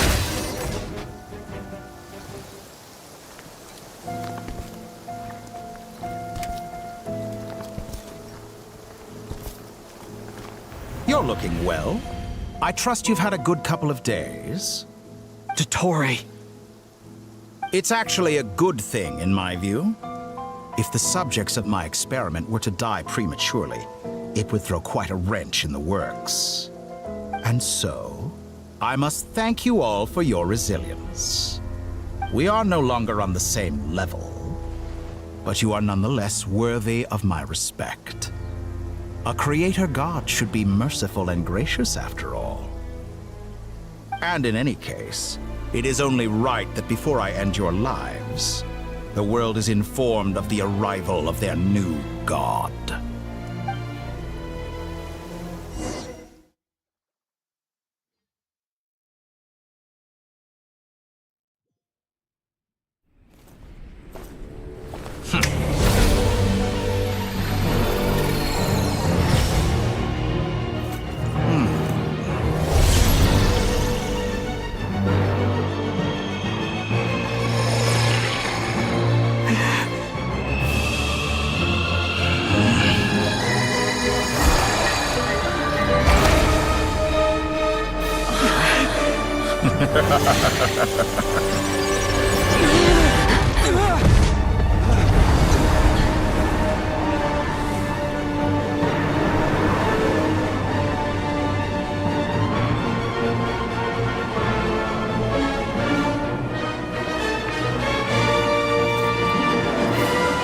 The experiment begins.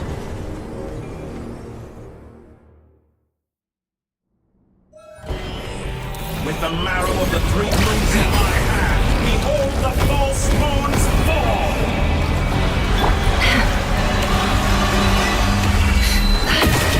What a joke!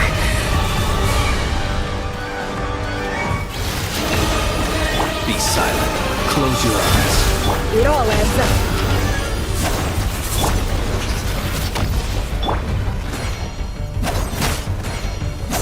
You cannot face me!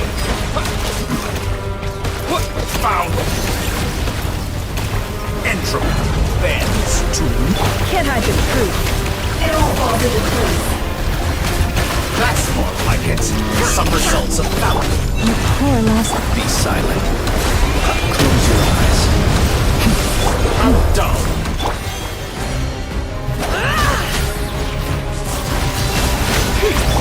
Go!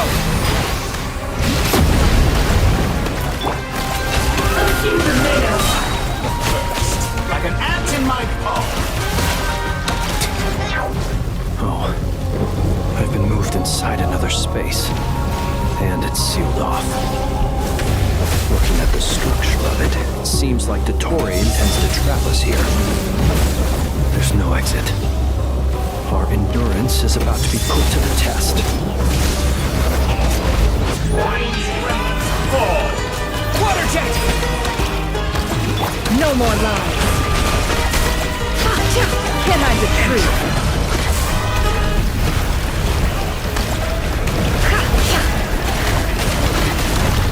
No more lies. Excellent! You barely managed to touch my level. By the frost moon of old.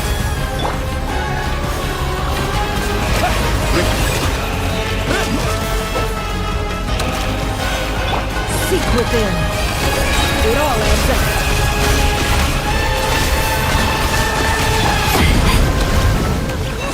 For the everlasting forest.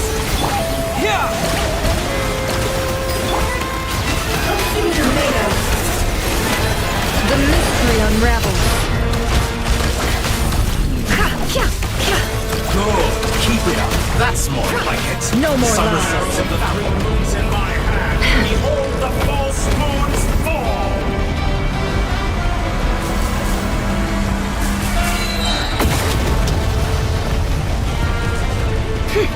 Be shut. Seek within. Tell me, where will you try scurrying off to next? I'm being tested. Looks like Dottore has opted for a divide and conquer strategy. But we will not allow him to triumph. Now, I shall pray for our victory. Protect us. Entropy. Water jet! Can I be truth? It all adds up. Keep it up. I'm still The collecting mystery data. unravels. Can I be truth? Excellent.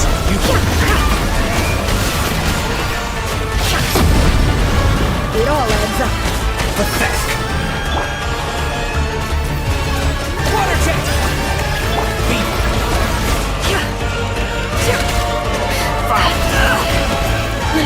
Moon's remnant.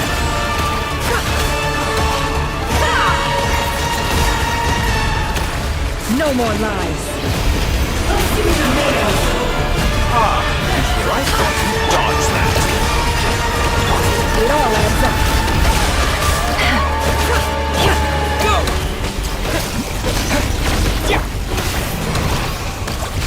How unfortunate. Outdone.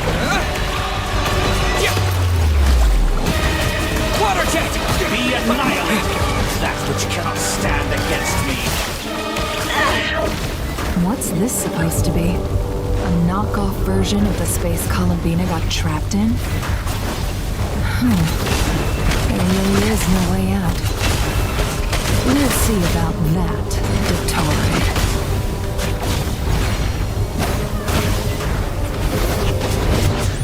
And my apologies, I had not intended to take your teammates from you. But you have a choice in the matter. Obey, and I can release them. An excellent deal, if you ask me. Won't you consider it?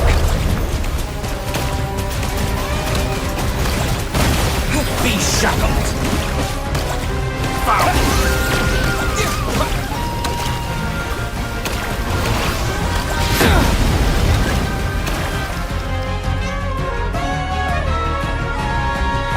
You've been working on some little tricks to surprise me with, but it appears that none of them have come to fruition.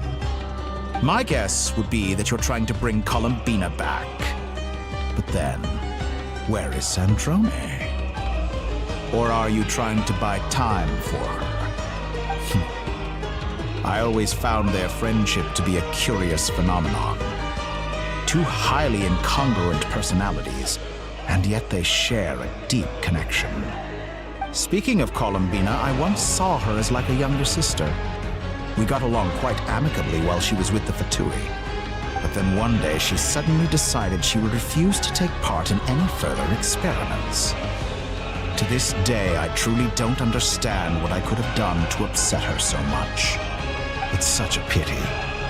I could have had a sister, a family. But alas, she grew to dislike me.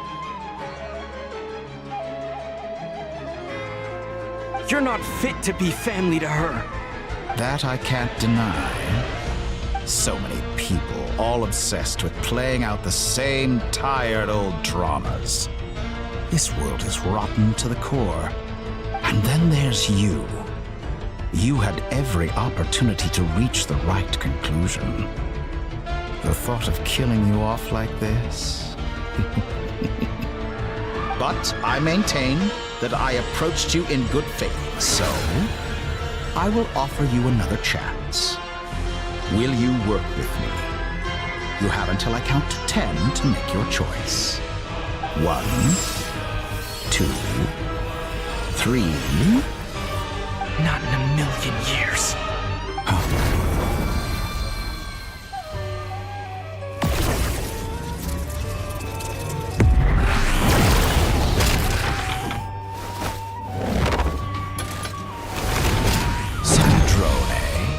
What a pleasant surprise. I didn't think you'd join us all the way up here.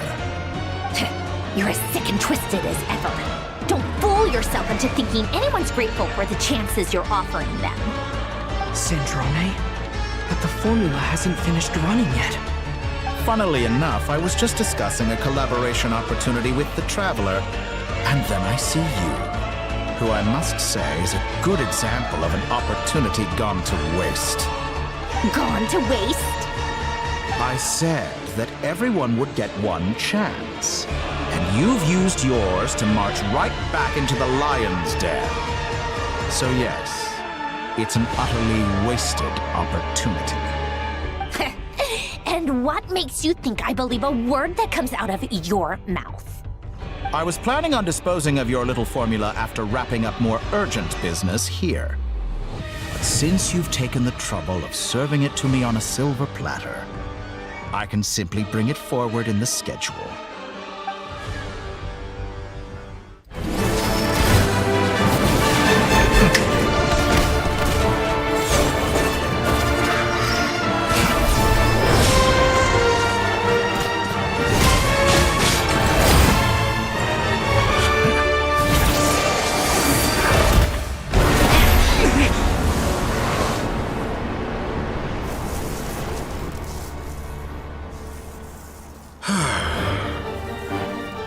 Is this your life's work? This piece of trash?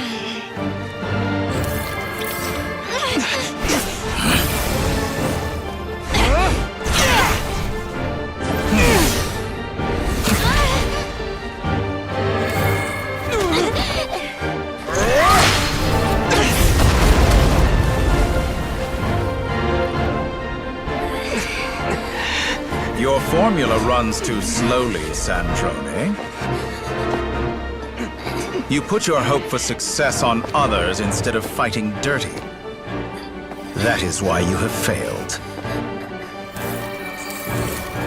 Now, whom should I slay first? Any volunteers? No one? How nice of you to leave the decision to me.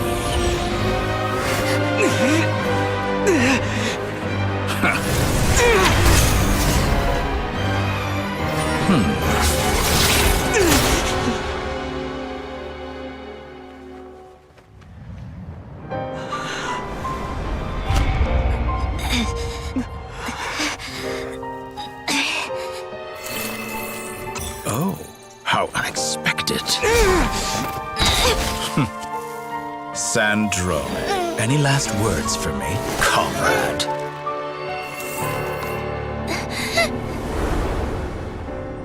Is there anything you wish for? Not really. But I've always known what I don't want. Go to hell, Dottore.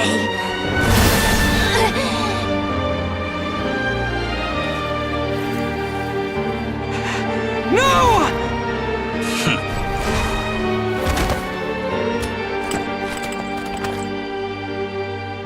And now, you have failed.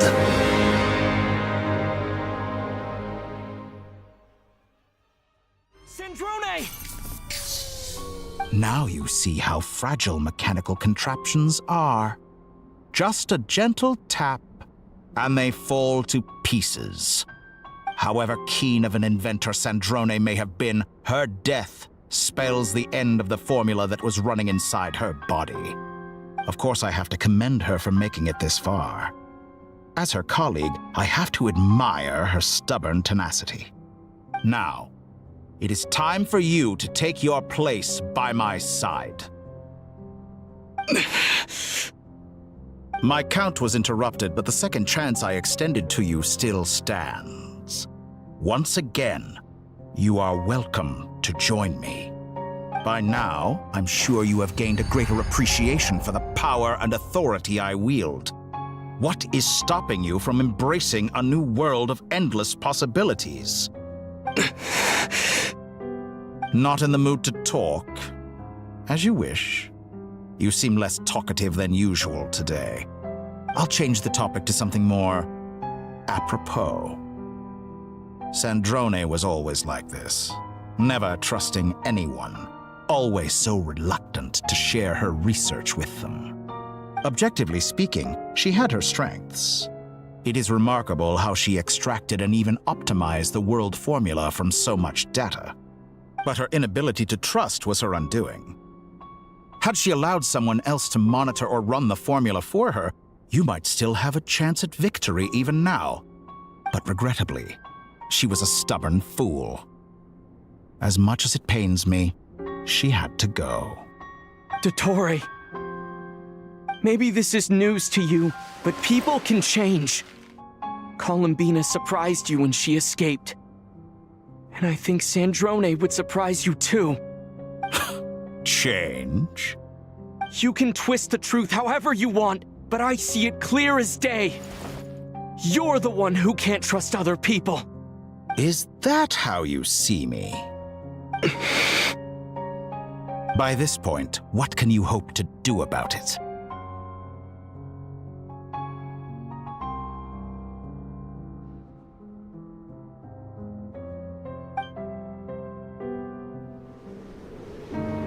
It is pointless to fight on. You've already lost. Wrong. You can't win this, Dottore.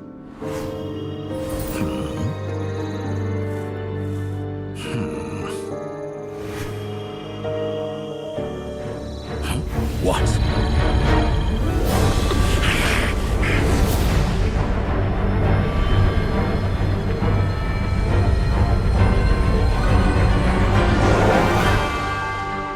My formula can get us 90% of the way. It will connect you to Columbina. Then, I will bring the formula's output to the Traveler's side.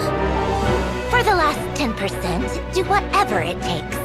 Just bring the moon down.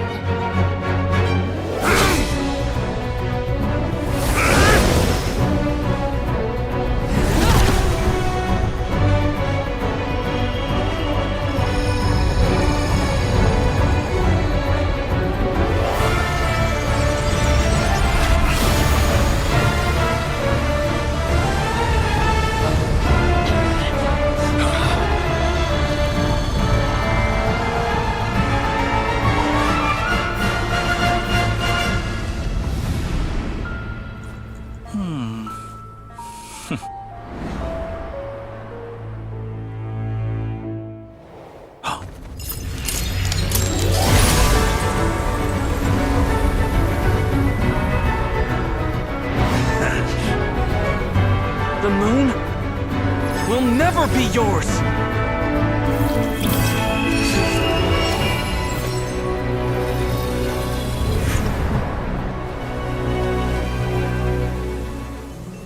I turn my body into moonlight and pour it over Nodcry. My soul, I leave here to inform my future friends. Lastly, I will hide the Trilune Authority within the Frost Moon. And when my body, soul, and authority are reunited, finally... Columbina!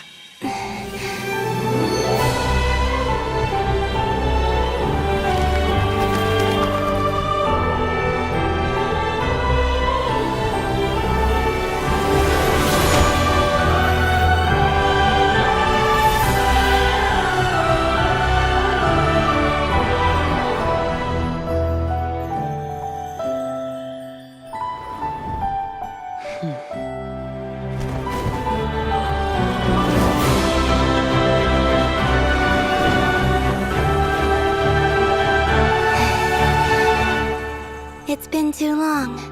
I'm back.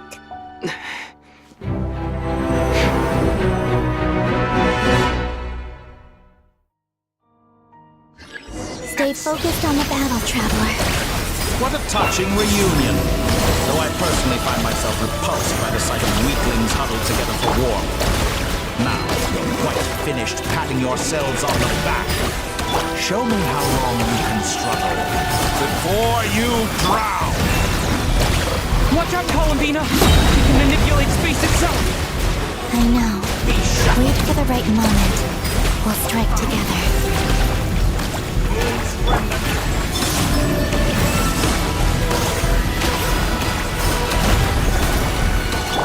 Water jet! Go! Yeah! I thought it. Empire bases task.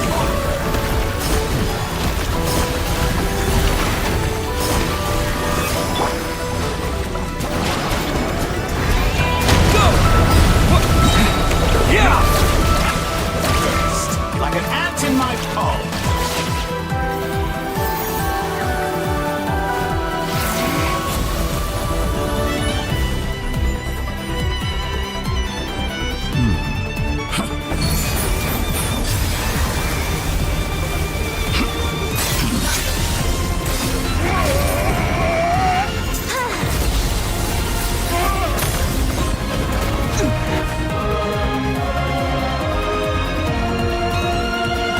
You the new moon's blessing. The new moon shines upon you. I am growing weary of your stubborn resistance. It's over, Dottore!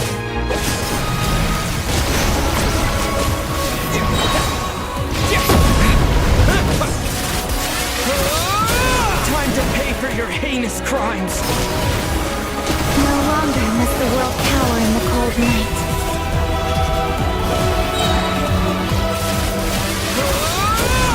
Future is no. Let the moonlight dispel the darkness. Close to the new world. Long, everlasting as the moon.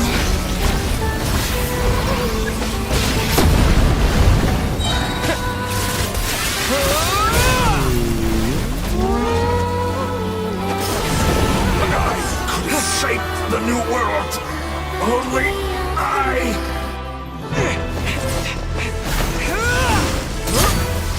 Willfully blind. How can you be so satisfied with your fate?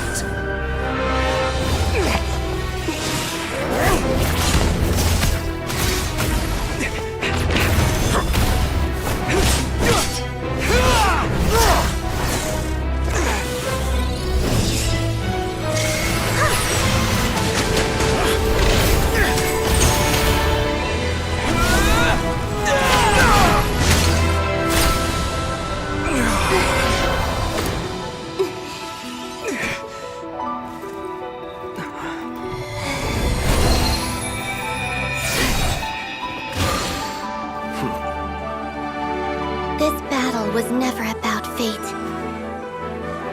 It's about friends, family, and the home you stole from them.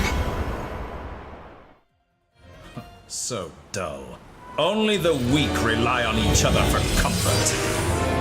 You shall see. Once I transcend fate, you will be nothing but fodder for my grand experiment! That will never happen.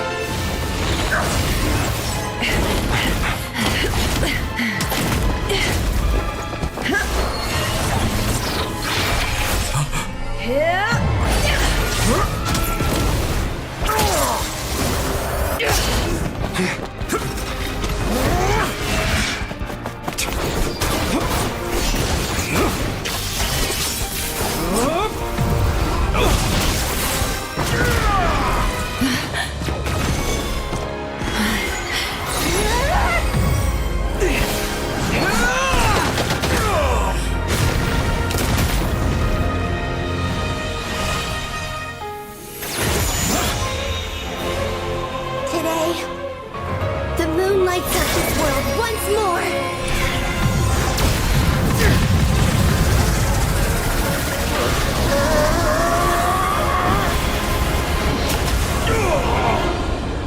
This loathsome world.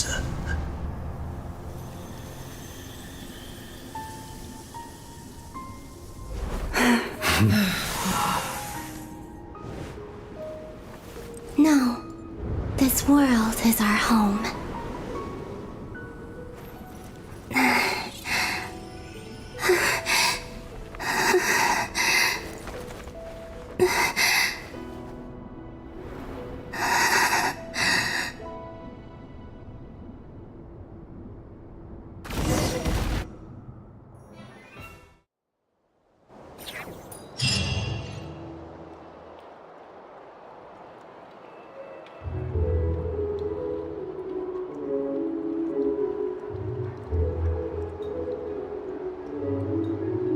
No, you're doing it wrong.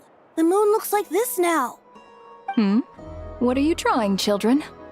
The new moon, Mom. It looks different than before, doesn't it? Also, can I go buy a sugar sculpture today? Please? Just one? All right. I suppose today is a special day after all. Almost like a festival. Extra, extra! Get the latest Nasha Express here! Post-disaster report! Nasha Town reborn beneath a new moon! The voyage begins today! The future looks bright thanks to the League. Want a copy? I knew things would be different, but I didn't think that would include the moon. They say a new moon goddess has been born. A new moon goddess? Who's saying that? The Frost Moon Scions? I guess so. I'm not too clued up on the details. As far as I'm concerned, the moon's still in the sky and it's business as usual. Hey, since we've come all this way, shall we grab ourselves a free meal while we're here? Are you a convert now? Or are you just here for the free lunch? Oh, come on. What does it matter? After everything we've all just been through? That smells good. All right, that's it. I'm hungry. Time to eat. Come on! We gotta get there early, or there won't be any good spots left! Shh, keep it down. This is a residential area. What if people are still sleeping?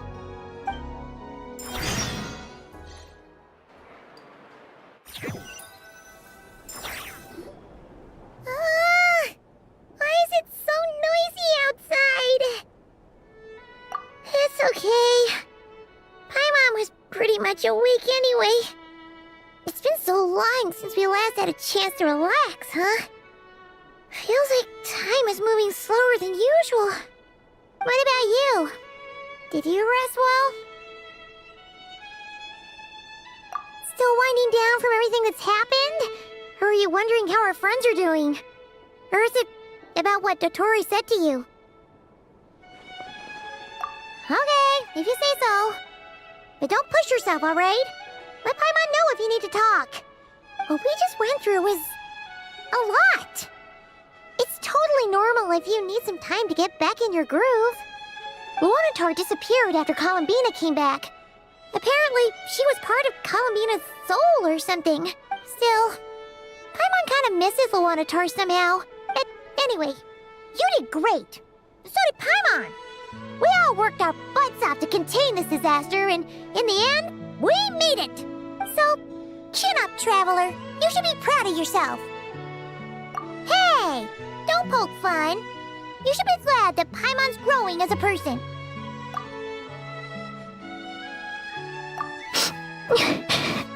Paimon didn't think you'd mention it. You have no idea how anxious Paimon was. She was worried sick about you. Well, if you really want to show Paimon you're sorry, you're gonna need to make it up to her. You better be ready to splash out on a lavish meal. Phew. Okay. Paimon's full now. Huh? Oh, well... Hey there, Traveler and Paimon! Good morning! Morning, Yehuda! Here for some breakfast? Oh, I've already eaten. Just need some water. I was mostly worried you might forget what day it was today. So, I came over to remind you. Careful there, Paimon. Too much food will make you drowsy. Don't let anyone catch you hiding at the back and nodding off during the league meeting. You should probably be saying that to Aino. She's the baby of the group, if anyone. True. You know, I'm surprised that all these competing groups are actually coming together to try to solve things together. Definitely a first for Nodcry. Well, nothing like a region-wide calamity to bring people together. After that, surely even the most self-interested people have to realize that going it alone isn't worth the risk, right? Try telling Boss Neff that. She's not exactly convinced that people are gonna get with the program. Really? But if she's so pessimistic about it, why'd she agree to be the Curatorium's representative in the league? Probably 'cause even though unity sounds like a pretty far-fetched idea, the benefits it would bring make it worth a shot. I think things will work out, though. I swear, Nodcry feels like one big family now with everything that's happened. More than it used to, anyway. Paimon's with you on that one. And it seems like plenty of other people agree, too. Just listen to the bustling streets. All right. Everyone's been rebuilding these last 2 weeks, and the evacuees have been coming back in droves.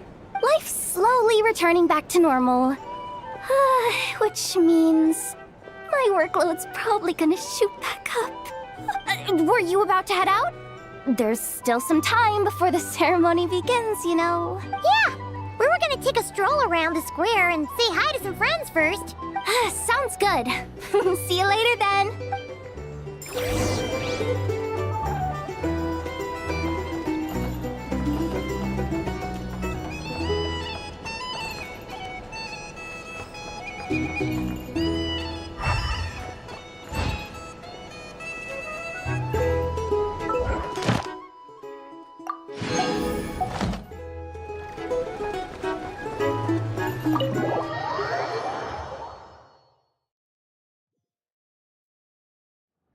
Please accept today's boon. Have a nice day. Are Paimon's eyes deceiving her? Or is that Inefa handing out food for the Frost Moon Scions? Hello there. Would you like a feast of the moon, along with some snacks of the day? So, what's new, Inefa? It was only a few days ago when we last saw you, but it looks like you've joined the Frost Moon Scions in that time. And Aino, too? What are you talking about, Paimon? We're just here to help. Duh. In the wake of the disaster, it's all hands on deck. We responded to Lama's request for support. At times like these, the smallest good deed can inspire others and help them through the hard days ahead.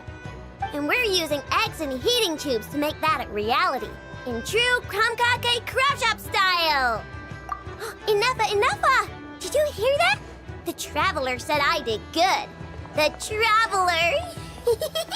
That's because it's true, I know. Proposal. If you can resist eating today's dessert, I will provide you with compliments, too. No way! Well, that proposal got shot down quickly. I need something to get me through the hard times, too, you know. Mom! Yes, dear. Go right ahead. Excuse me. Could I take a photo with the robot lady? She helped us get safely out of Nodcry, and she helped us get back home, too. She's the best. Of course she is. And since I'm the whiz kid who built her, that makes me even better than best, right? But you stole my snacks, though. Oops. Shall we move to the open space near the center? The view there is better. Thank you. Aren't you the better pick for this job, Flint? You underestimate yourself yet again, Master Ilua. Not at all. I rarely come by Nashi Town. I don't know any of the big shots here. All in good time. Socializing is a step-by-step journey. But you're much further ahead on that road, aren't you? You're not seeing the full picture. You know the truth now. My friends do not understand my habits. There is no question about it. The Lightkeepers need a representative in the League. Someone who is upright, cares about other people, and can realize their self-worth through group action. You say it like you wouldn't make the cut. I am most flattered that you think I would. Sigh a little less, Master Ilua, and have more faith in yourself. All the Lightkeepers agree that you're a very promising young man. That is precisely why Starshina and Nikita felt safe delegating such important work to you. I'm sure we all also agree that we would sooner die of dehydration than manage to wrangle anything out of you in a discussion. My apologies. I am not in the habit of bringing water with me when I go out. Whatever. I'll take the job. By the way, who else is part of this? Oh, it's quite the who's who of Nodcry. There's the Moon Chanter of the Frostmoon Scions, the boss of the Curatorium of Secrets, a representative of the Voynich Guild, and even someone from the adorable Krumkake craft shop. I'm sure you will find speaking with them to be a genuine pleasure. If you say so. I've never done this work before, so I'm honestly a little scared of making mistakes. But I'll do it. Not only is it our duty as Lightkeepers, but because I want to make Nodcry a more welcoming place. An admirable attitude to take. The beacons are lit, Itlua. We're but one step away from breaking through the blizzard. We have the chance to band together and build our shared homeland into an Elysium. This is unprecedented for Nodcry. An opportunity not to be missed. Yeah. You're right. I'll do my best. Quite a few familiar faces have arrived. Let's go, shall we?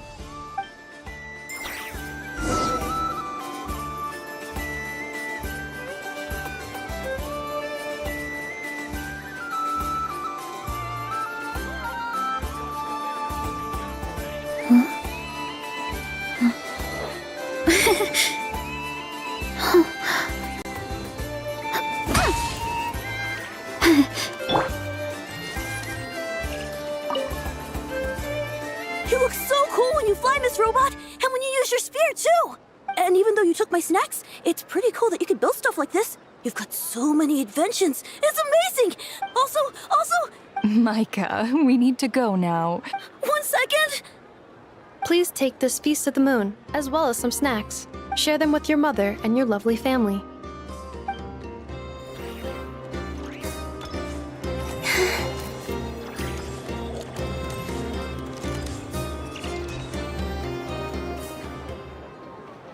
Wow!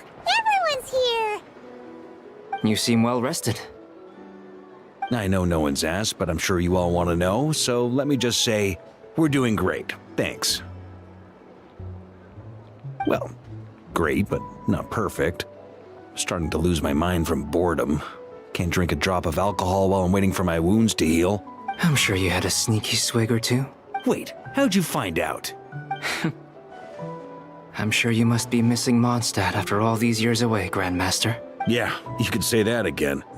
Every time I get news from Mondstadt, it makes me want to go back and see the place for myself. Honestly, once things are wrapped up here, I think it'll be time to head back home. Hey, looks like someone's taking the stage. Can everyone see okay? Anyone need a boost? I'll just listen from the back. It's fine. You're taking this pretty seriously, huh, Durin? Well, it's not every day that I get the chance to see how people speak in official settings. Soak it up like a sponge. I'll make sure you get a chance to practice for yourself later down the line. Actually, I know just the thing. You can debrief the Knights of Favonius for me. Mr. Varka, are you forgetting that I'm not a Knight of Favonius?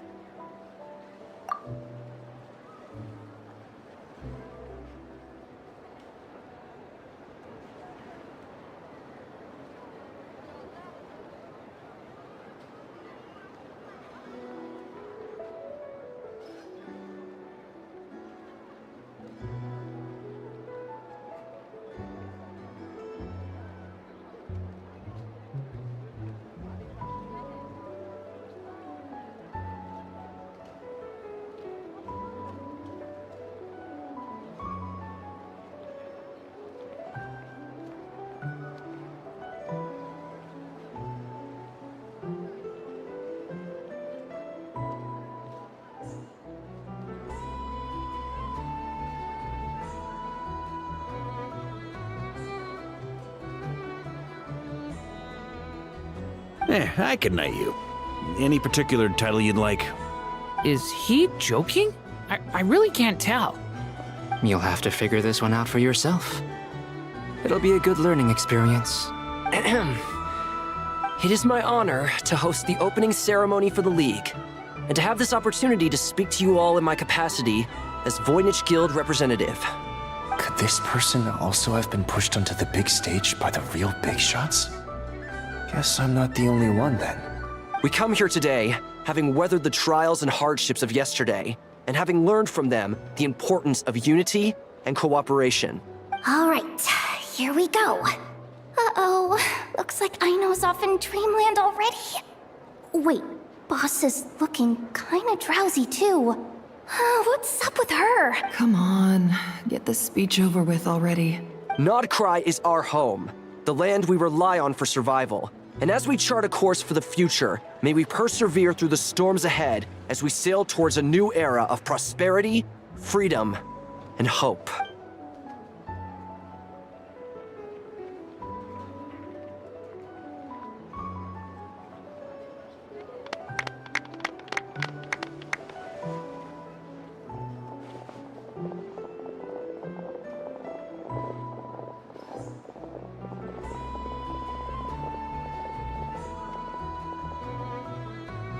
Looks like we'll have more opportunities to travel in the future. I'm sure you'll cope, Lady Moonchanter, given how fleet of foot you are. Unfortunately, I suspect I'll be too busy at the Curatorium to act as your host. We have a busy schedule, not to mention an international network of contacts to manage. That'll be all right. I'll just check your schedule with Yehoda well in advance. And if she's not available, I can simply ask Ashru. You... So giving my employees extra workload isn't enough for you? You're really going to drag my cat into this too? I thought you'd approve. Aren't you forever increasing your employees' workloads? That's a bold statement. Are all the Frost Moon Scions feeling more audacious now that your moon goddess has returned? Columbina's return has brought joy to all who care about her. That includes both you and me. As for the Frost Moon Scions, we are learning how to thrive independently, without relying on the moon goddess. It is up to us to make our home a more livable place. Joining the League is one of the steps we are trying towards that end. I like the word try. It's nice and non-committal. You can opt out at any time and still say you tried. You don't see a bright future for the Frost Moon Scions? Or did you mean the League? I'm just not as optimistic as you. The Frost Moon Scions should count themselves lucky that they have a leader as stubborn and enterprising as you. But Nodcry's a big place, with all kinds of people. Most of them don't enjoy answering to a leader, or even listening to reason. Well, that's where you and your methods come in. Unless the Curatorium of Secrets is only here for appearances. For now, yes. And that won't change until this venture becomes worth my while. What would make it worth your while? Getting out more than I put in. Right now, I'd barely break even, but I'll grant that it's a good start for Nodcry. Then maybe it's worth a try. All right, you can stop now. Or do I have to join the Frost Moon Scions before you'll get off my back? You'd be very welcome to join us. Hey, you two! Congrats on all your hard work! What are you chatting about? Nefer was trying to dissuade me from adding to her employees' workload. Also, she's considering joining the Frost Moon Scions. Sorry, what? Your conversations are always the most interesting. Would you two care to join me for some tea before heading to your next destination?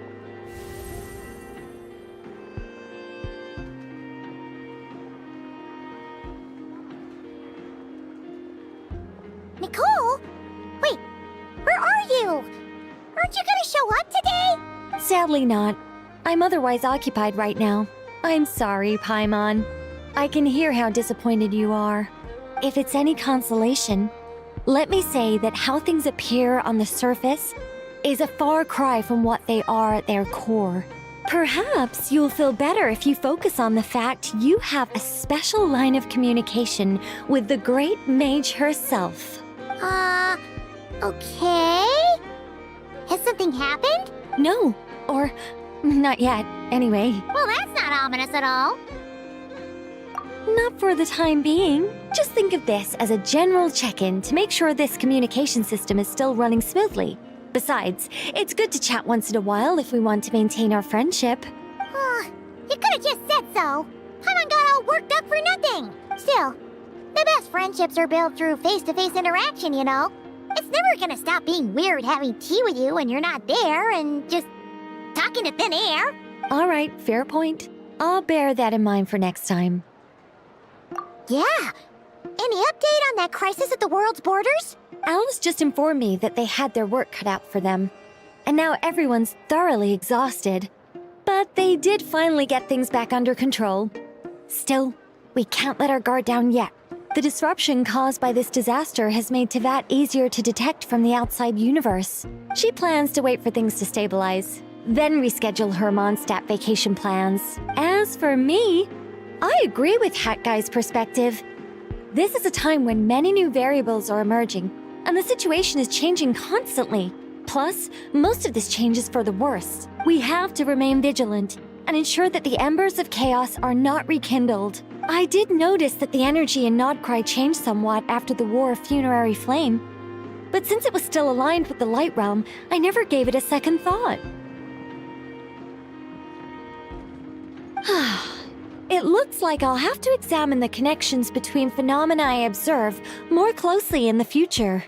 Just doing my duty. It's more or less second nature by now. Of course. To give you the full picture, I'd have to start with the substance from which angels were formed. Never mind. Paimon's right. Showing off my knowledge would be much more satisfying in person. By the way, you did receive the gifts from the Hexen Circle, yes? I'm not trying to claim credit or anything, but my pride demands that I at least mention it. They're quite similar to the protective talisman that Alice gave Dory, but with some very special enhancements. Oh!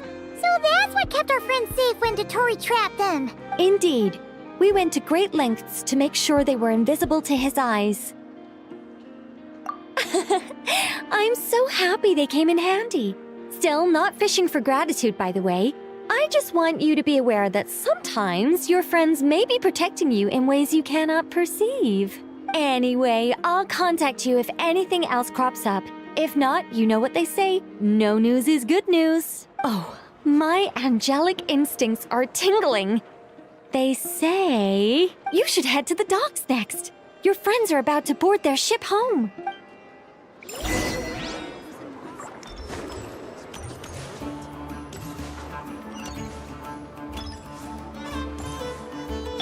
Full throttle!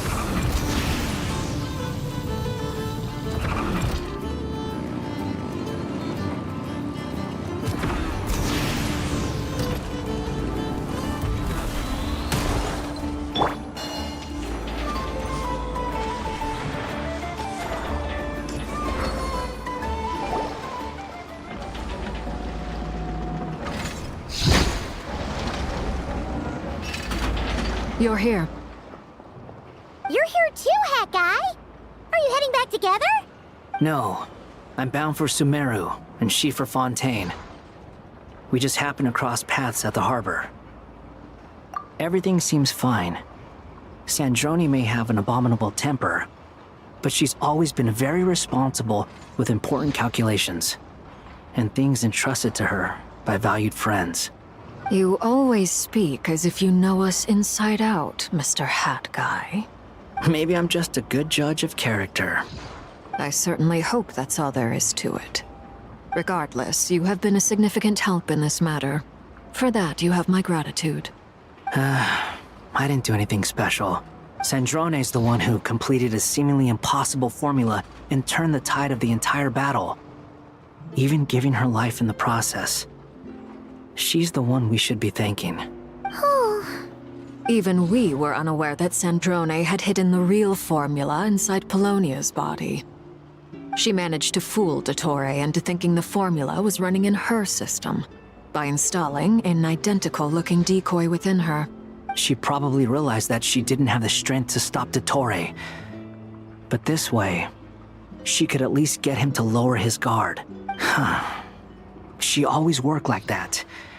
Always had a backup plan. Well, that's why I'm traveling to Fontaine. She made a request of me long ago, and the time has come to fulfill it. Think of it as her will. She said that should she ever fail in a mission, she'd like me to deliver her core and Polonia's to the Fontaine Research Institute. She also mentioned that she had made arrangements for people there to set her affairs in order. Some of her personal effects, such as her notes, were left to me. I've decided to take them back to the House of the Hearth. For safekeeping, primarily, but also as mementos, I suppose. However, there is one book among them that I'd like to leave in your care. I'll have someone deliver it to your residence at the flagship at a later date. No, I was specifically warned not to tell her. This is her last wish, and I will abide by it. I can only hope so, but none of us here can know for certain. I bade farewell to Columbina earlier today. As promised, she turned the iridescent moon's marrow over to me. She spent a long time with Sandrone's body, saying her goodbyes. Oh, is she alright? Sandrone's passing has left a great wound in all of our hearts. It will take time to heal, but Columbina surprised me. She offered me some words of comfort before I departed. Despite being grief-stricken herself, she showed an awareness of the feelings of others around her. She never used to act like this. Clearly, she has grown. And I suspect that we have you to thank for much of the change we are seeing in her. After these recent events, the Tsaritsa has revoked the Pale Star Edict. Snezhnaya now realizes that the arrest warrant for Columbina was just a ploy by Dottore, who coveted her powers. I shall return to Nodcry to see her as soon as I find the time. I hope that from now on, she too will explore more of the world. Columbina Hyposelenia's journey is only beginning. My ship is here. Traveler, Paimon, we shall meet again. You too, Hat Guy. What are you still bumming around for? Isn't Columbina waiting for you? I thought today was the day you'd agreed with her to go find out the truth about your sibling. You're afraid you won't like the truth when you see it. Well, this is new. I was starting to think that nothing could scare you. Don't say that! Wouldn't you be if you were in this situation? Fair point. But I'd say I have more experience facing up to unpleasant truths than the Traveler. They say blood's thicker than water. I know how much you need your family back. More than you need any of your friends. And I'm sure that all your real friends understand that too. No matter what the truth turns out to be, they will stick by you and support you, whatever decision you make. Finding the truth is important. But more important still is what you choose to do once you've found it. At least, that's the life lesson I've learned from my experience. Grappling with the truth. What? Now that Dottore's dead and gone? A little, I guess. But it hasn't solved everything. Maybe I regret not getting to end his life with my own hands. Or maybe it's something else. But for whatever reason, I still feel like I have a chip on my shoulder. Either way, I'm going back to Sumeru. Lesser Lord Kusanali is gonna need help dealing with all the chaos Dottore left in his wake. Not just from this incident, but everything he did in the past, too. You should continue with your journey, as you've always done. Who knows? Maybe we'll meet again someplace else. So, what should we do now? If you want to explore a bit more to steady those nerves, Paimon's game. After all, when Columbina said she knew where your ship was hidden, Paimon promised to give you two some alone time with the truth. It hasn't been all that long since we were last apart, sure, but with Columbina there, Paimon's sure things will be just dandy. Ain't no biggie. Paimon might be all about that food and fun, but She knows how to do right by people. Paimon's sure you'd prefer to digest the news about your sister in peace. But, no matter what you see, just know you can share it with Paimon. Of course, as long as it's not super private. If you can't make sense of something, let's give it some thought together. And even if we both can't figure it out, Paimon can at least treat you to a nice meal. Glad to hear it. Feel better now? Alrighty. Next up, time to meet with Columbina.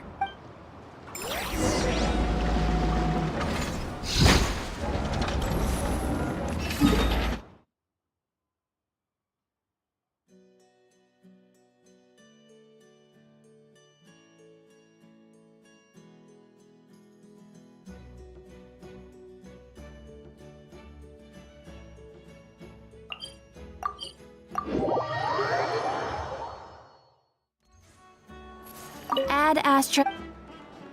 Thank you for. Add Astra.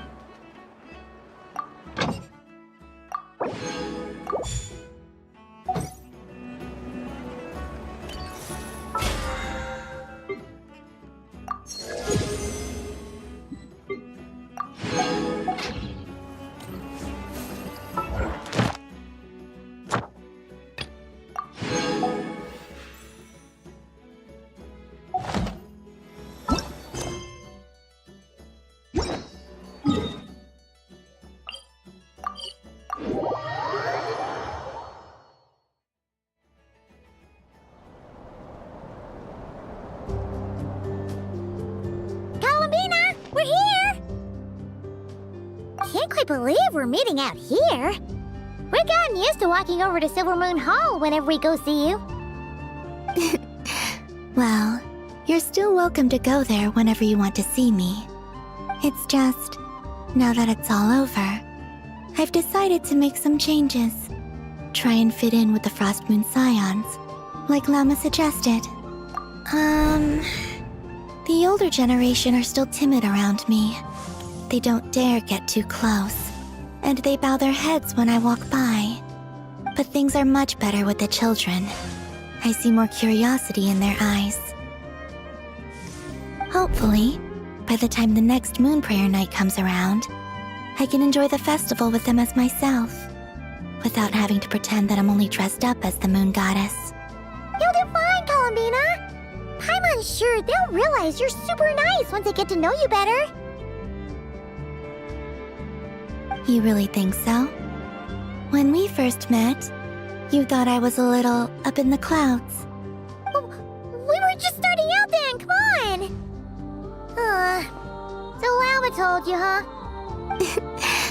I'm only teasing. I know that I have you to thank for pulling me back down to solid ground. It feels good to finally stand firm on the earth where I was born. Oh, that's great!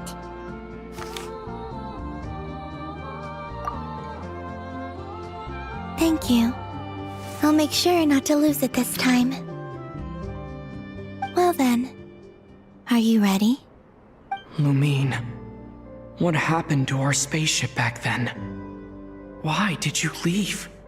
It's time to learn the truth at last. Ready as I'll ever be. Good. Then let me open the way for you.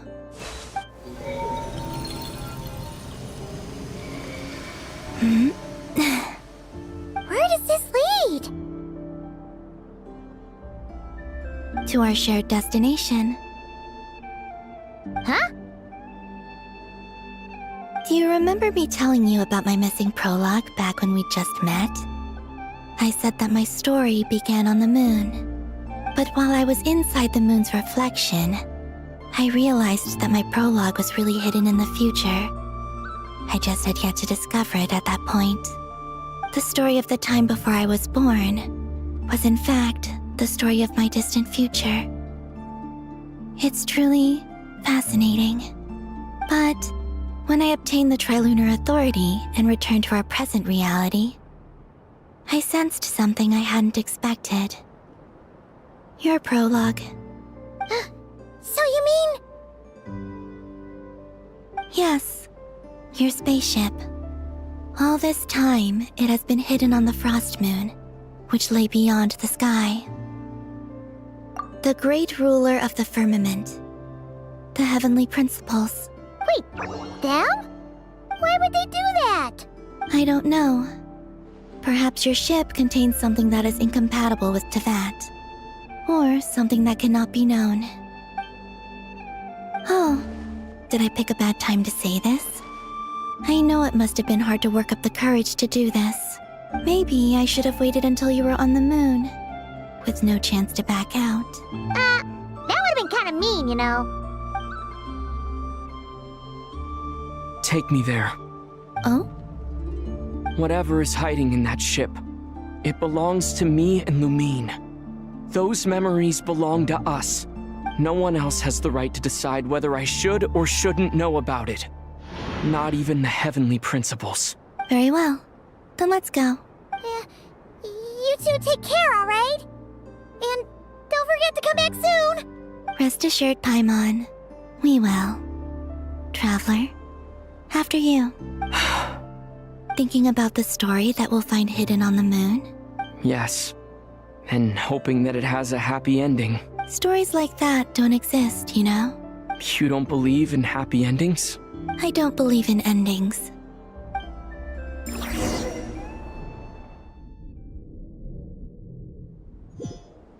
Where am I? This is the pathway I built between Tevat and the Frost Moon. The moon is very far away from us, so it could be a long journey.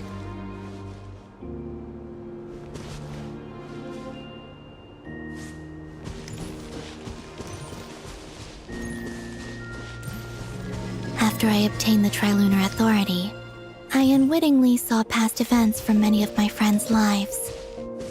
One was Lauma. She was so young when they chose her to be the Moon Chanter.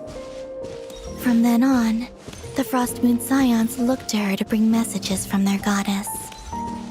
But, for better or worse, I had left Hisi Island before she was ever born. It was not until much, much later that she met me. I think it's for the best. Because of the way things turned out, you had the opportunity to become friends. You're right. In that sense, I think we were both very lucky.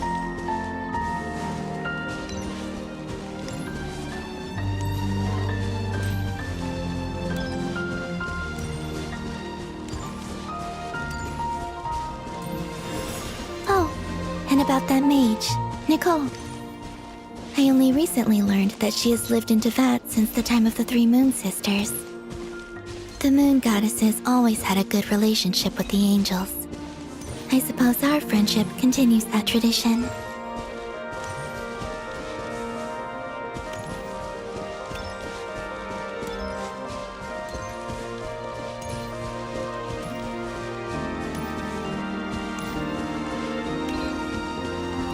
And then, there's Sandrone.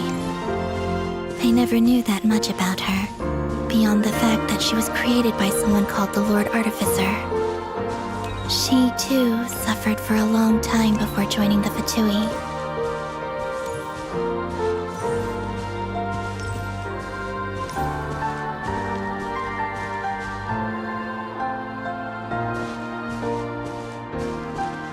How I wish I could talk to her again. Even if only to hear her say nasty things to me.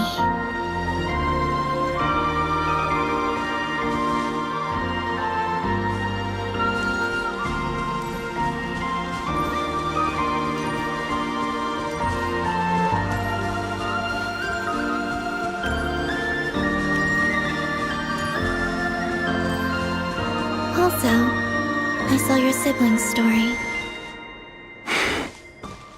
I'm afraid I didn't see much. It seems that she rarely came to the surface, where the moonlight shines. But I did notice that back when you first set out on your journey, she would often appear nearby, gazing at you from afar with a guilty look in her eyes. Lumine. Let us speak no more of the past.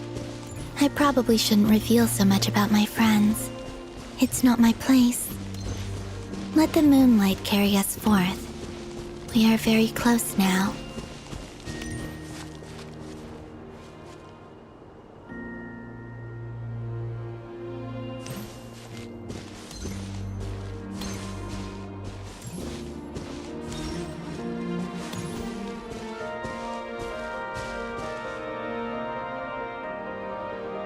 After this, I'd like to bring some kuhenki to the moon as well. If they're willing, of course. What about your other friends? Will you bring them to visit too? Certainly.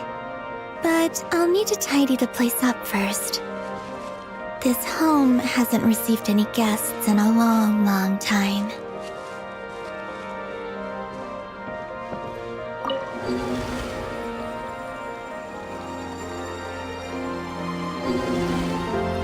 I remember writing something similar with you on Moon Prayer Night. I believe it was called... Dodoko's Whirligig. Yes, that was it. You asked me if I was afraid to return to the moon, and I said that I was. The idea that I had gained something precious, only to lose it so quickly. That frightened me. But I'm not afraid anymore. Besides, this time, we're traveling together.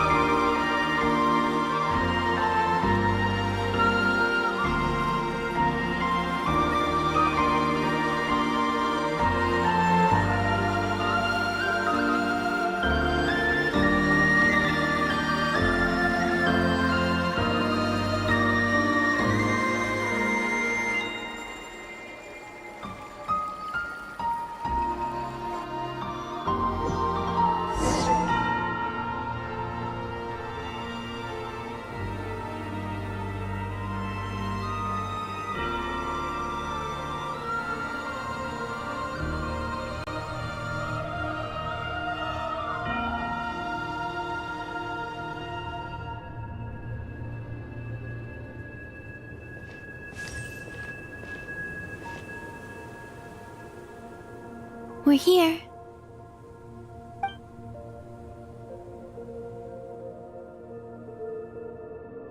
Over there.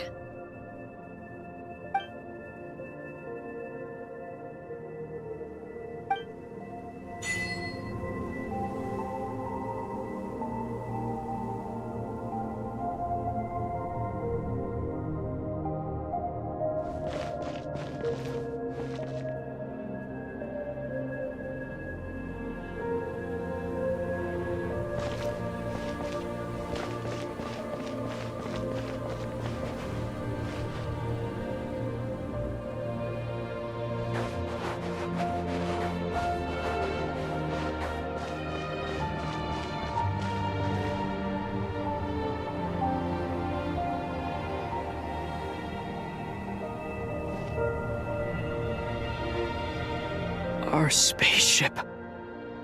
It's huge. I suppose that the moon is the only place one could hide it.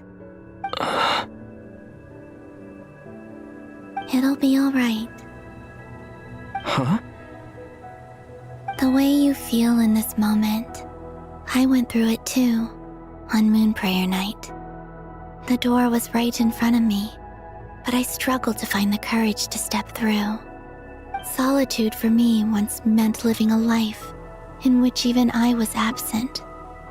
Before I met you, that was the only life I knew. But that night, solitude meant throwing away the life I had gained after meeting all of you. Columbina. Go.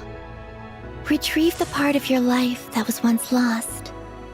Trust me, you will lose nothing by doing so. Look, Tavad is right there. All of our friends are down there, waiting for us. You're right. Thanks, Columbina.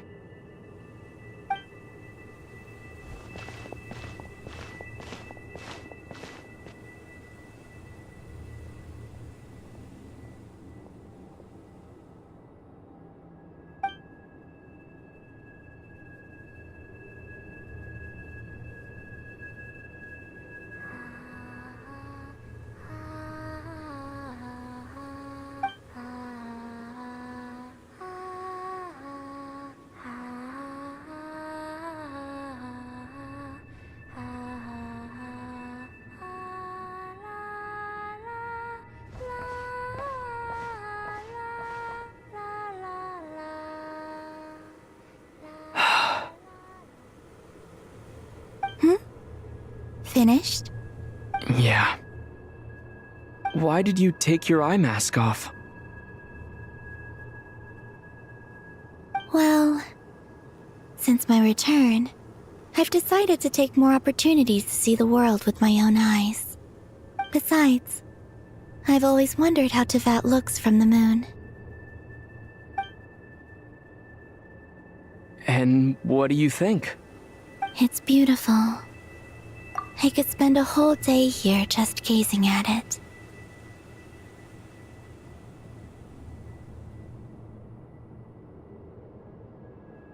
What about you? What do you think of the truth you found?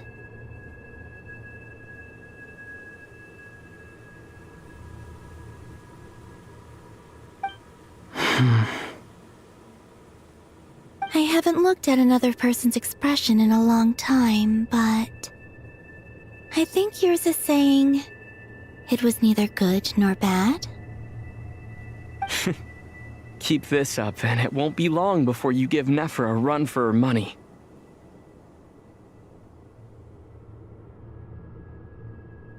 Oh, I don't think that's going to happen. I'm much more used to sensing what's going on around me with Kuvaki. I think I'll save my eyes for seeing special moments I really want to remember. I read the spaceship's flight logs. I always assumed that this was my first time in Tevat. I thought that Lumine and I must have been hibernating in space for centuries on end. But the logs show that our spaceship flew over the skies of Tevat once before. A long, long time ago. Flew over? So you didn't land? No, the ship barely came to a stop before flying on again. After that, it continued traveling through space for a long time. Some of the data is corrupted, but I suspect that it kept flying for thousands of years. It was only after that that the ship made a forced landing in Nodcry.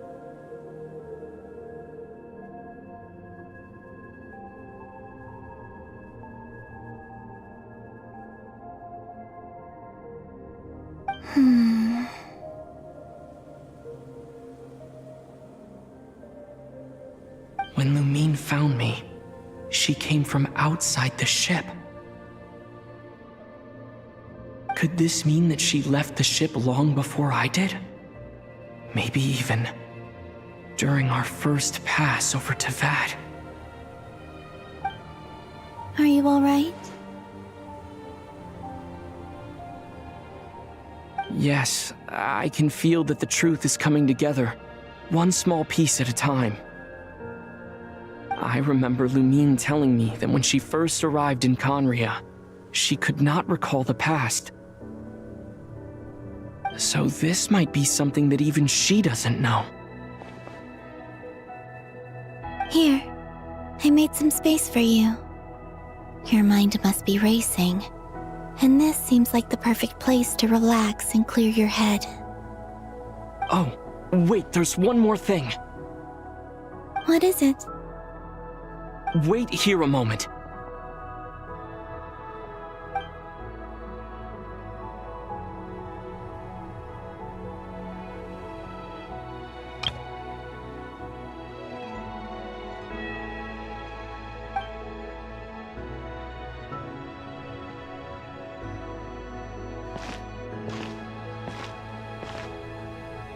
Hey, Columbina.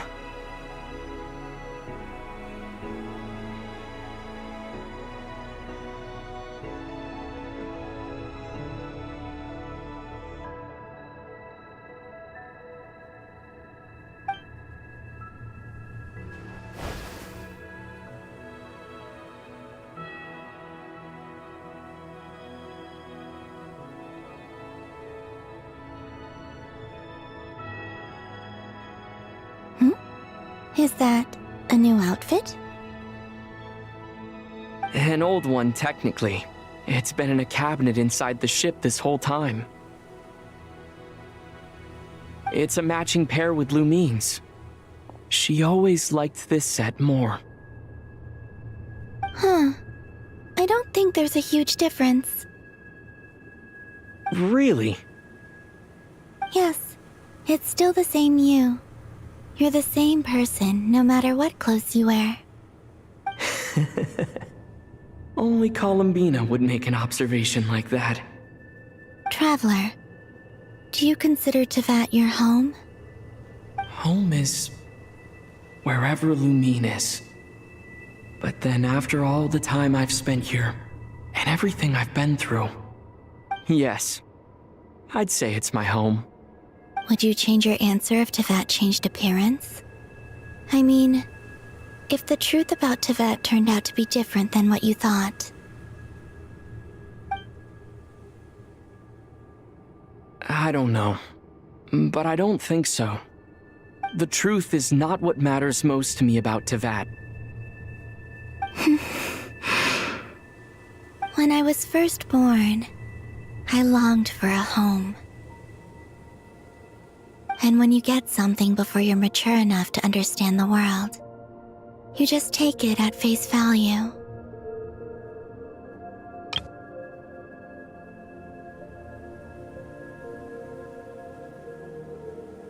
I thought that a home was a transaction. You give me what I want, and I'll do the same for you.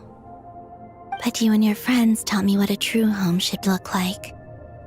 You never asked for anything, yet you gave so generously to me.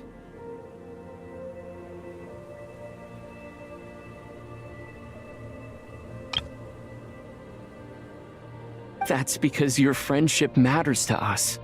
It was worth it. In the past, I thought that my birth in Nodcry must have been a mistake. But after journeying to the distant past where the story began, I realized that it was I who chose Nodcry to be my future home. Now, I am glad that I made that choice. I'm sure your friends are just as glad. In fact, I intend to make the same choice today as I did back then. What do you mean? Well, I've given the Eternal Moon's Marrow to Lauma, and the Iridescent Moon's Marrow to Arlecchino. And now, I shall return my Kuvagi to Nodcry again, that it may continue to protect my chosen home. Wait, but what about your body? Oh, are you worried that I'll disappear again? I won't. Not this time. The Frost Moon has now entered the fall sky, and I am the Trilune Goddess. I am only returning to Nodcry the part of me that it needs. I am giving what I can, because my home is worth it. Oh, and I have something for you, too. For me? Yes. Come closer.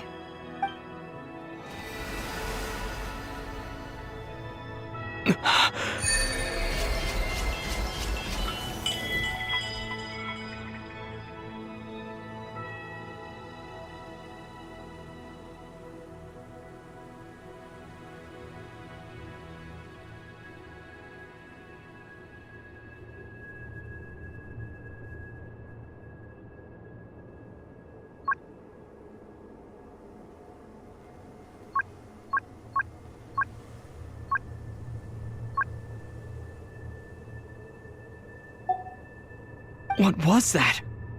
I lifted some of the restrictions this world placed on you.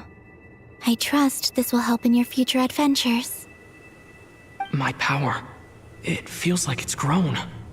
I can use the elements more freely now. Thank you. This will be a great help. You're welcome. I see you as family, and after everything you've done for me, In fact, no. It's not because I owe you. It's because you're worth it. Here, this flower is for you.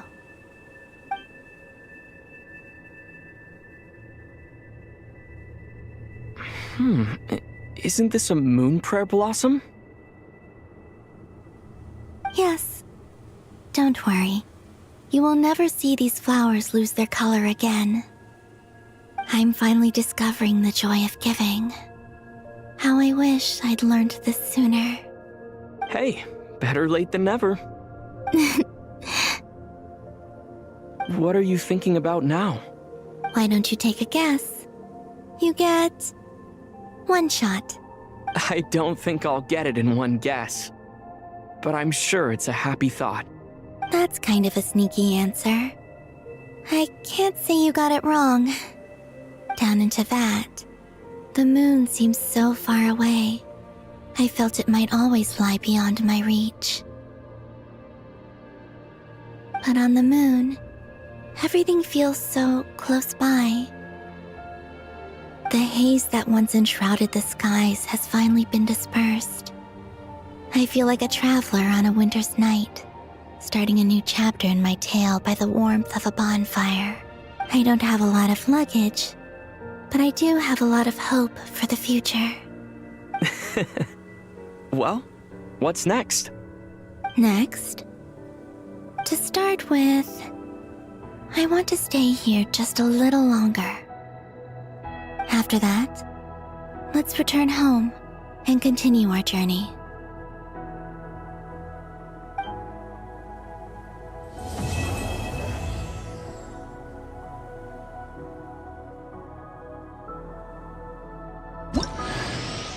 These clothes bring back so many memories.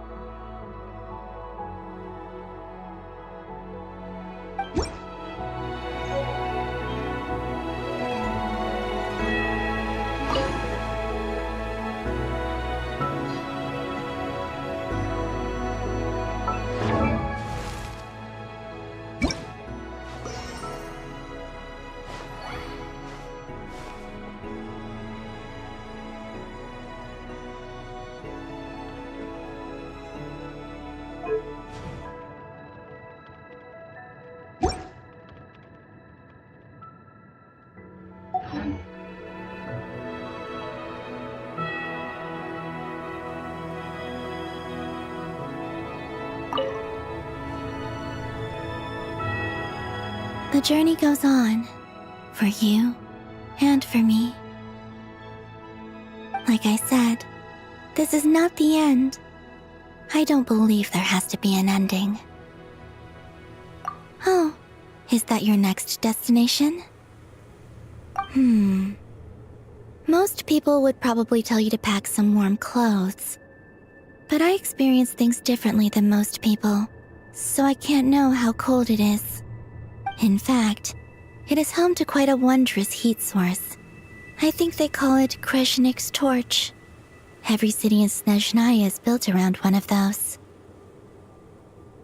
I sensed the energy it gave off as I was passing by on a railway train. It felt grand and distant. I also recommend the Korolievsky troupe in Snezhnograd. They give performances quite regularly, and entry was free for harbingers. I liked them a lot.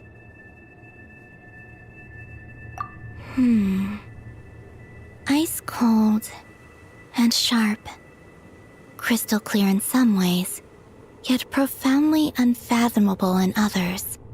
Like the thick layer of ice on top of a frozen lake. That's just the impression that Tsaritsa gives me. I was never able to glimpse what truly lies beneath that icy exterior. In fact, I don't think the people of Snezhnaya even know what kind of power their god wields. Maybe that's because the Tsaritsa herself has never acknowledged, nor accepted that power.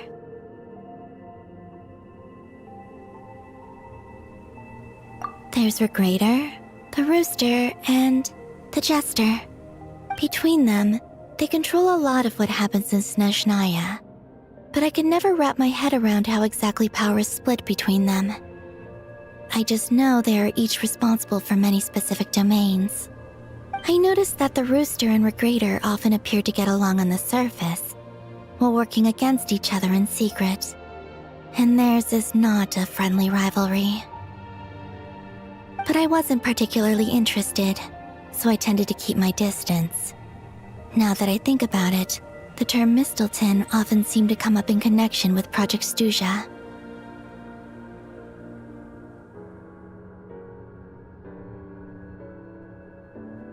Once things settle down in Notcry, I'd like to explore the world beyond Snezhnaya.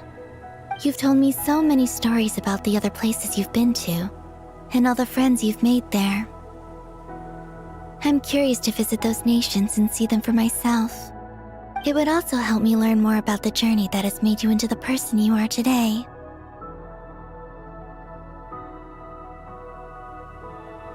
Okay.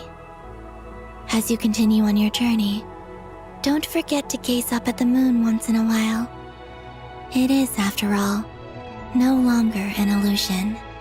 It shall cast down its true moonlight, connecting us in truth.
The journey goes on, like I said.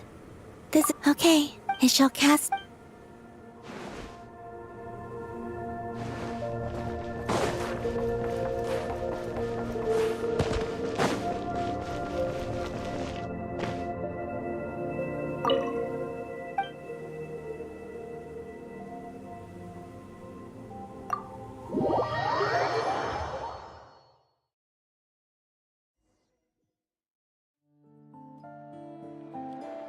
To Jean, Acting Grand Master of the Knights of Favonius. This preamble is such a pain to write. It's probably high time we got rid of this acting business. I trust that Dern has updated you all on recent events. Hope we didn't worry you too much. The good news is, we managed to come together and put a stop to the Doctor's evil schemes. With that, I think it's safe to say that Notcry is finally out of the woods. As for the Fatui, not counting the Damselette, aka the Moon Goddess, who has left their organization, we found ourselves allied in this instance with both the Knave and Marionette. May she rest in peace. As ever, we find ourselves better off for making friends rather than enemies. But until we can ascertain the Tsaritsa's true intentions, the future remains uncertain. In a short while... Wait...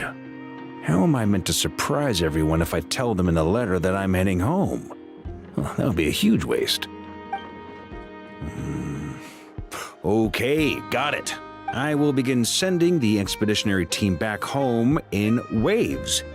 I'm sure they'll be able to answer any questions you still have. I hope they won't gloss over the details of my many heroic deeds. But if they do, I'm sure it'll be because they're just too exhausted from the long journey. I think of Mondstadt daily. Please give everyone my best regards. P.S. The honorary knight went above and beyond this time. Are there any other honors we can give him? I'll leave it with you. P.P.S. Please be extra nice to Klee for the foreseeable future. I cashed in on the last favor that the Hexen Circle owed us, so we need to earn some more goodwill. If there's any serious problems, feel free to stick me in solitary confinement when I get back. I'll do the time for her. Whew. And that, as they say, is all she wrote. End of an era. And with the moon shining down brighter than ever, I think everyone is going to sleep well tonight.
miss me?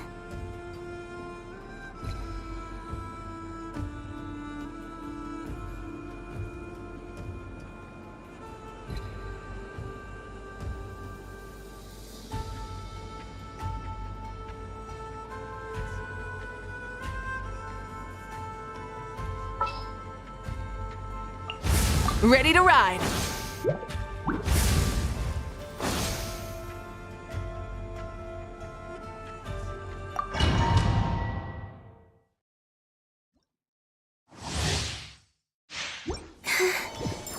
Show no mercy! With the marrow of the three moons in my hand, behold the false moon's fall! Burn it down! Pathetic! A new moon rises. Fulfill our pact! Show no mercy! Suffer the pyroclastic surge! That's more like it. Some results of value. Hi! Oops! Kapow! Cannot face me. Power! Found you. Leaving openings on purpose? Did you honestly...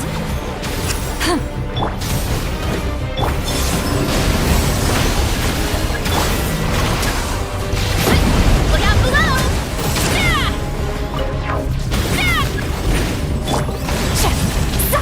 Get to work! Light up the blazing sun!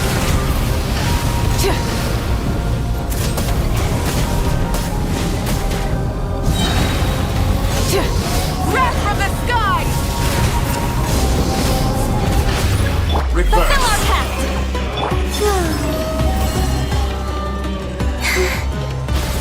A moonlit night for all. He's lolling! He's Papa! Get him! Light up the blazing sun! Yeah! Look out below! Ultimate flying kick! Charge!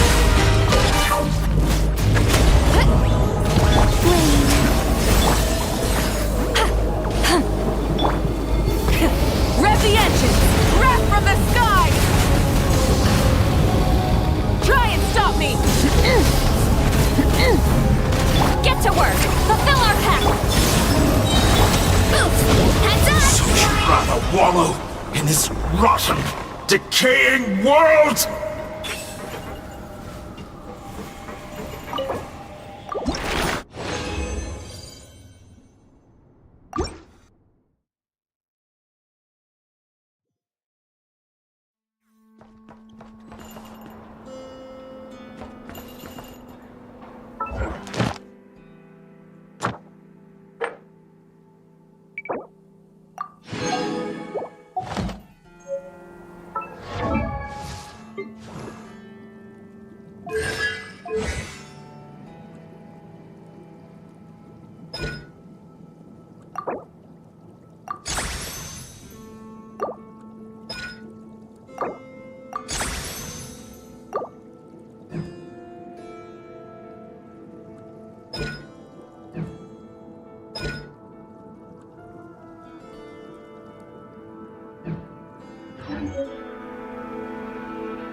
Let me double check our equipment.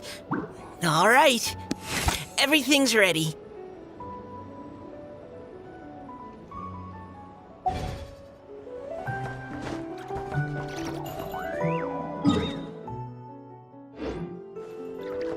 Hurry up, Teresa!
Rise with the sun!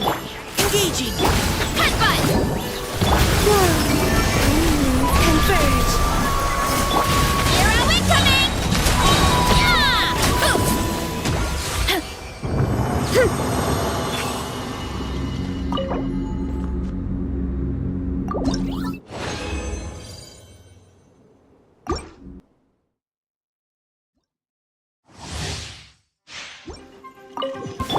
Final warning. A new moon rises. Now's our chance. Pyroclastic surge!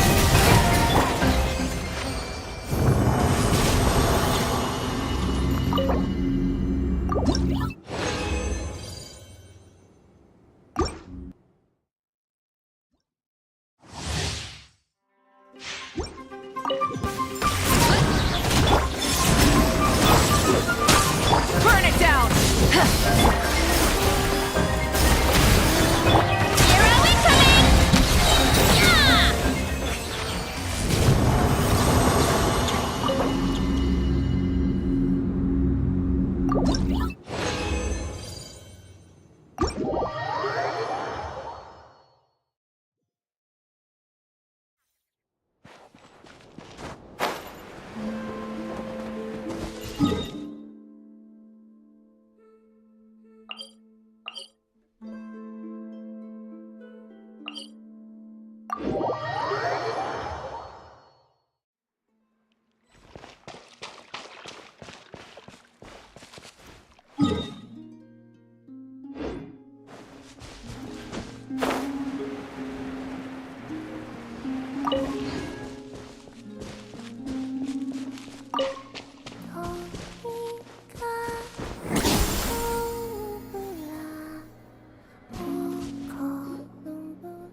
Huh?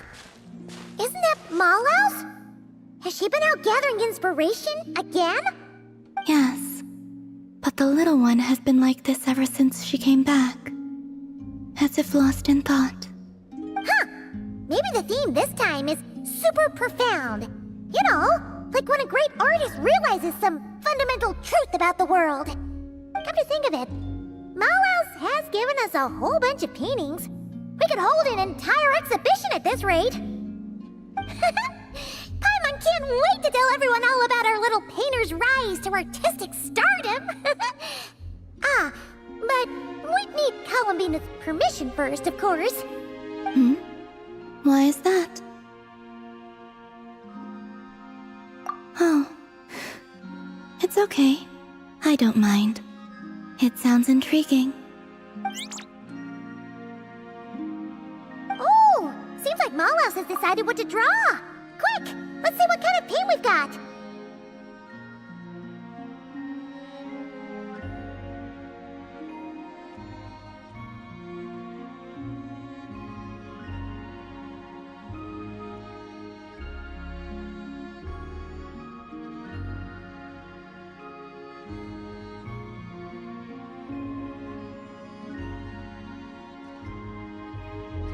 This time, let's go for deep and tranquil colors.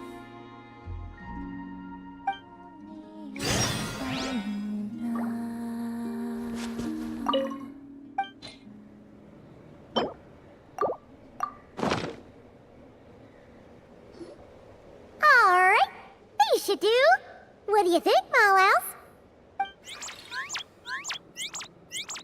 Yep, looks like a happy Kohenki to Paimon. Oh, wonder what kind of painting we'll get this time.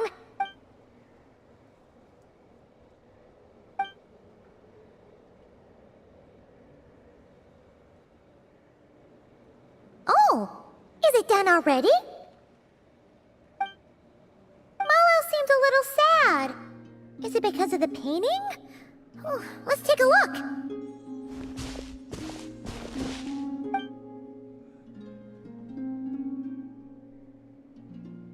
Okay, so it's Columbina taking a walk under the moonlight and gazing up at the night sky.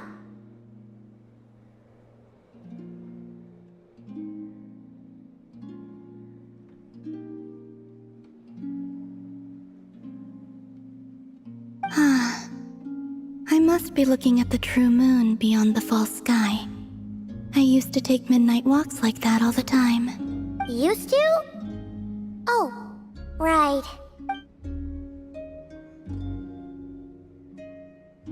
Yes, I would gaze at the sky and wonder, what really lies up there on the true frost moon? Perhaps it's just like here, filled with lots of little animals. Or perhaps there's nothing there at all.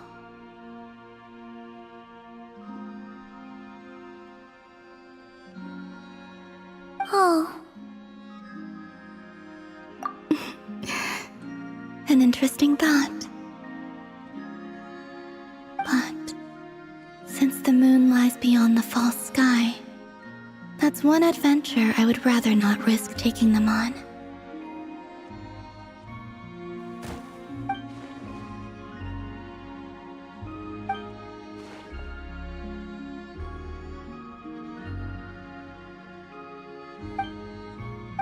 And the other Kuhenki are really gonna miss you.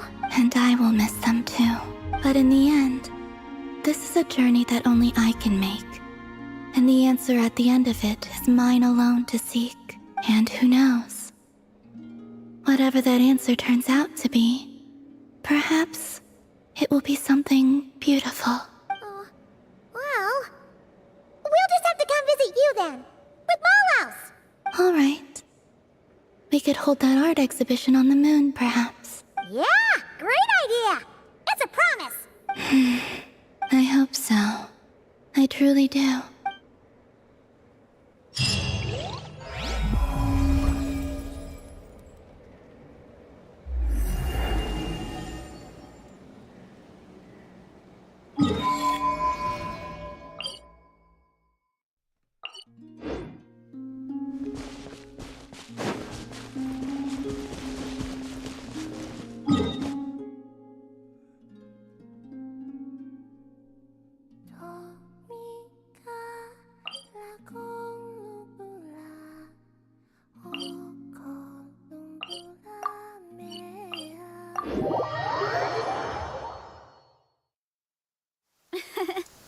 I bet the crops. Hurry up, Grassa!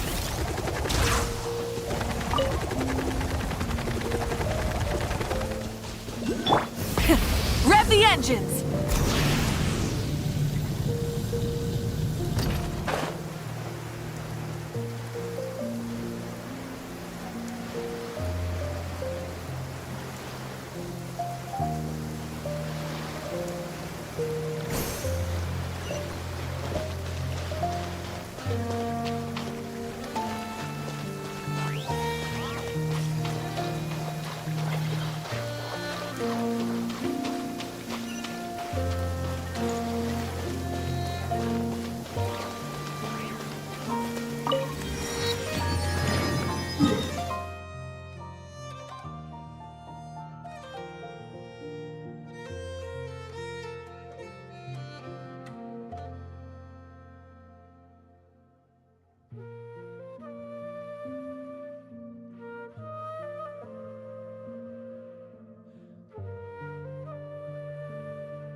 Yeah.